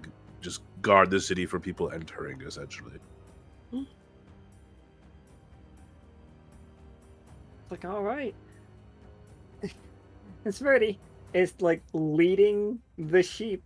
I'm not gonna make a roll to see how good Sverdi is at leading the sheep. I'm gonna assume pretty bad, so we're gonna have to check out like the fact that the city was where we were taking the tiers is why this group was here in the first place, Caustic. You're exactly right. We had to make sure the city was safe, and we weren't being like the rift that we closed was closed because we don't want to like bring all the tiers here. And then, but now, also, we don't really have claim to do that in this city. What are you talking about? This is my city. It's fair. That's fair. So, yeah. Insofar as much there's no other vampire to attest that claim, it is my city. And with that, we can have another little forward operating base out of Mastaba if we want to as well now. Like, there are many temples around this place that cannot be used because you told them not to. Yeah, I told them just to leave it alone. That way they don't all gotta fill their heads with weird stuff. Right, and those temples are trapped as hell. Yeah, it's not good for them. Blade traps, spike traps. Oh, those Salt are bugs. easy. I could disable them, can't I? Absolutely. I would love that is what Aurelie is doing. It's just like going from temple to temple with a checklist. It's like, excellent. Alright, and with that, let's get to the experience portion of today's game. That was the mission, everybody. You saved all the sheeple, freed all the sheeple, named one of the sheeple as Lord of the Sheeple, and allowed them to have beds. And let the people have beds. The real question is, though, hold on. Are the beds made of their fur, or are they made of bed?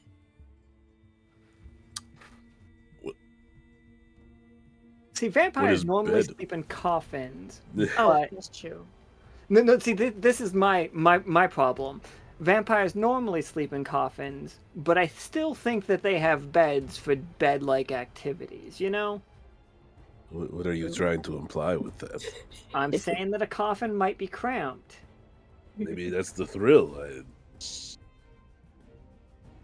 They like ropes and stuff. I mean, Your coffin has ropes? I've never seen Some a of them coffin do. with rope in there. Baka. XP then.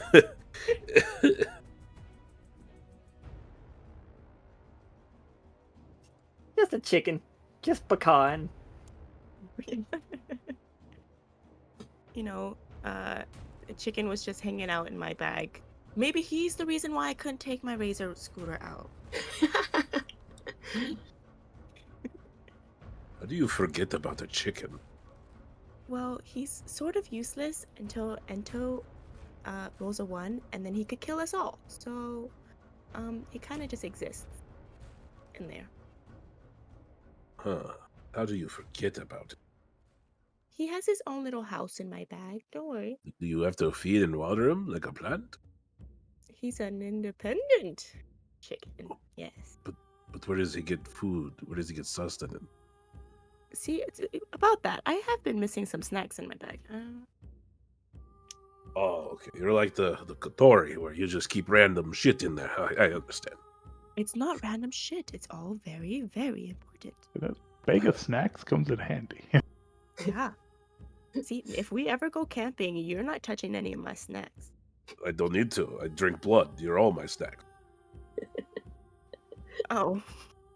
In the middle of that fight a second ago, Patagon just cracks open a can of beer and chugs it down, and nobody thinks twice about it.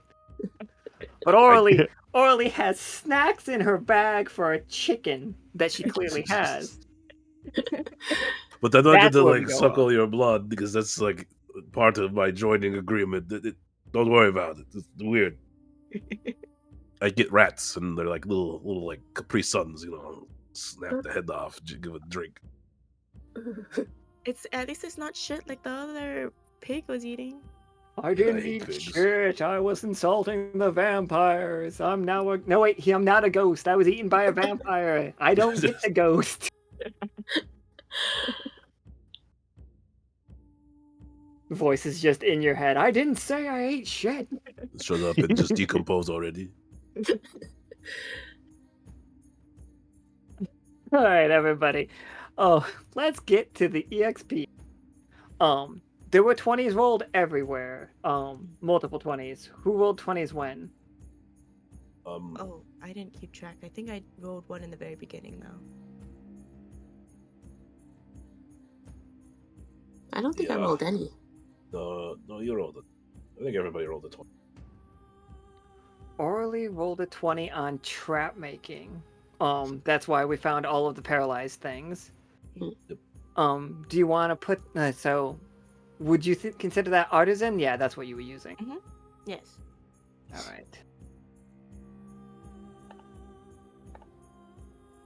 Aurelie gets one more artisan. While I have your name up here, do you want to put another point in? So you used artisan, hellish, and engineer today. So where would you like to put your other point? Hellish. Hellish, absolutely. That makes perfect sense based on today's game.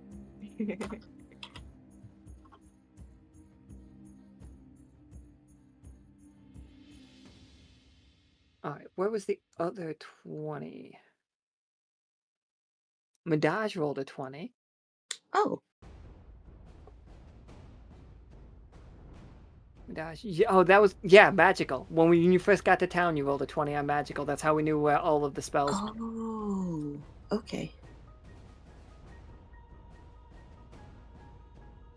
So let me put one in that as well. Medahj rolled 2 20s.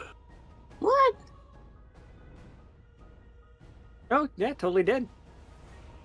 Oh, Ooh. Only the first one counts towards experience, though. Okay. But still, 220. Chill. Well, I have also, because your name is next in the alphabet. Well, do you want to put points at the tinker or magical? I think I put it in magical last time, so +2. can I do tinker? Absolutely. You did plenty of tinkering to learn about tinkering stuff. Namak definitely rolled a 20, and that was on Siphon, right? Or the... It was on Siphon and Rogue. Oh, do you want to put it in Rogue? Yeah, let's put it in Rogue. Alright, and where about your other one? And you rolled a lot of conceited today Yeah. and yesterday. Should we put it in conceited? We could put it in conceited. Eventually, you gotta learn, right? I eventually have to stop being this guy. And like, no, I can use this door. Lock explode. See that one? That's a trick. Uses Do the it same. again. Yeah, the second one goes off, and I'm just sitting there silent, like, maybe that was a poor choice. Hey, my forehead is sore from face palming all day because of you. It's just bruised. Well, I am a superior person, so If he I had make a my own third- choices. If he had a third hand, I'm sure he would have tried it again. Guarantee it, right? All right, and so Patagon. It doesn't look like you rolled any raw 20s. Nope. Just the 13s and the 19. Yep. So we're good with. Yeah. So probably put that the point in the hellish damned, and we'll just keep that one rolling. Just keep it going. All right, and with that, that was today's game. Thank you all so much. You fucking killed it. Literally, you murdered all of the pigs, which was, Deserved. deserved and the goal. Also, I wanted to see more sheeple. I didn't think people were gonna love the sheeple, but here we are. Yay. Always love the sheeple. Should know by now. The first time they didn't get an amazing reaction, so it's like, okay, just sheeple. They're gonna be guards, little characters. Hey, Nope. I took chicken from his home. I will take the sheeple as well. All of the crew is just collecting allies in the form of pets and or pet-shaped friends.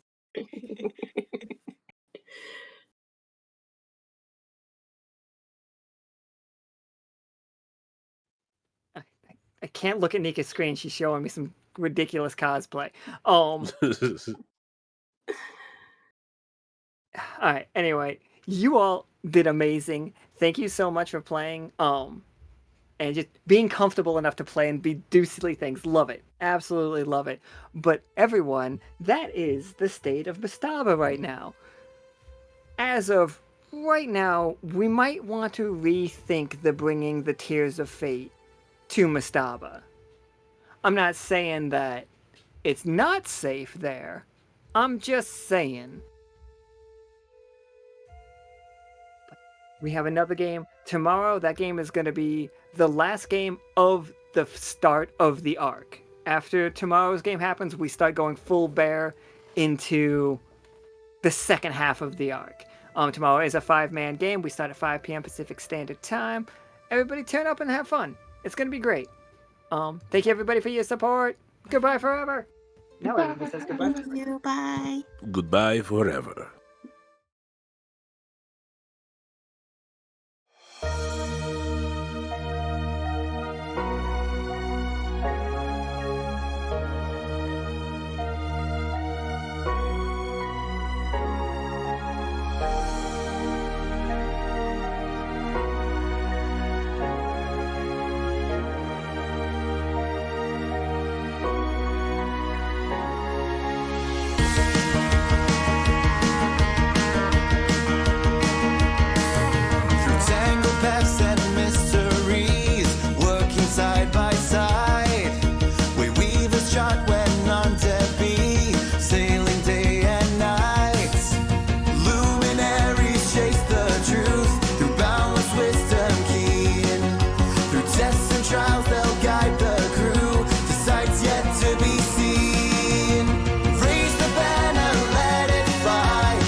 Spirits wake, hearts will grow. Lockstitch's name, the world will know. Spirits wake, hearts will grow. Lockstitch's name, the world will know. Spirits wake, hearts will grow. Lockstitch's name, the world will know. Spirits wake, hearts will grow. Lockstitch's name, the world will know.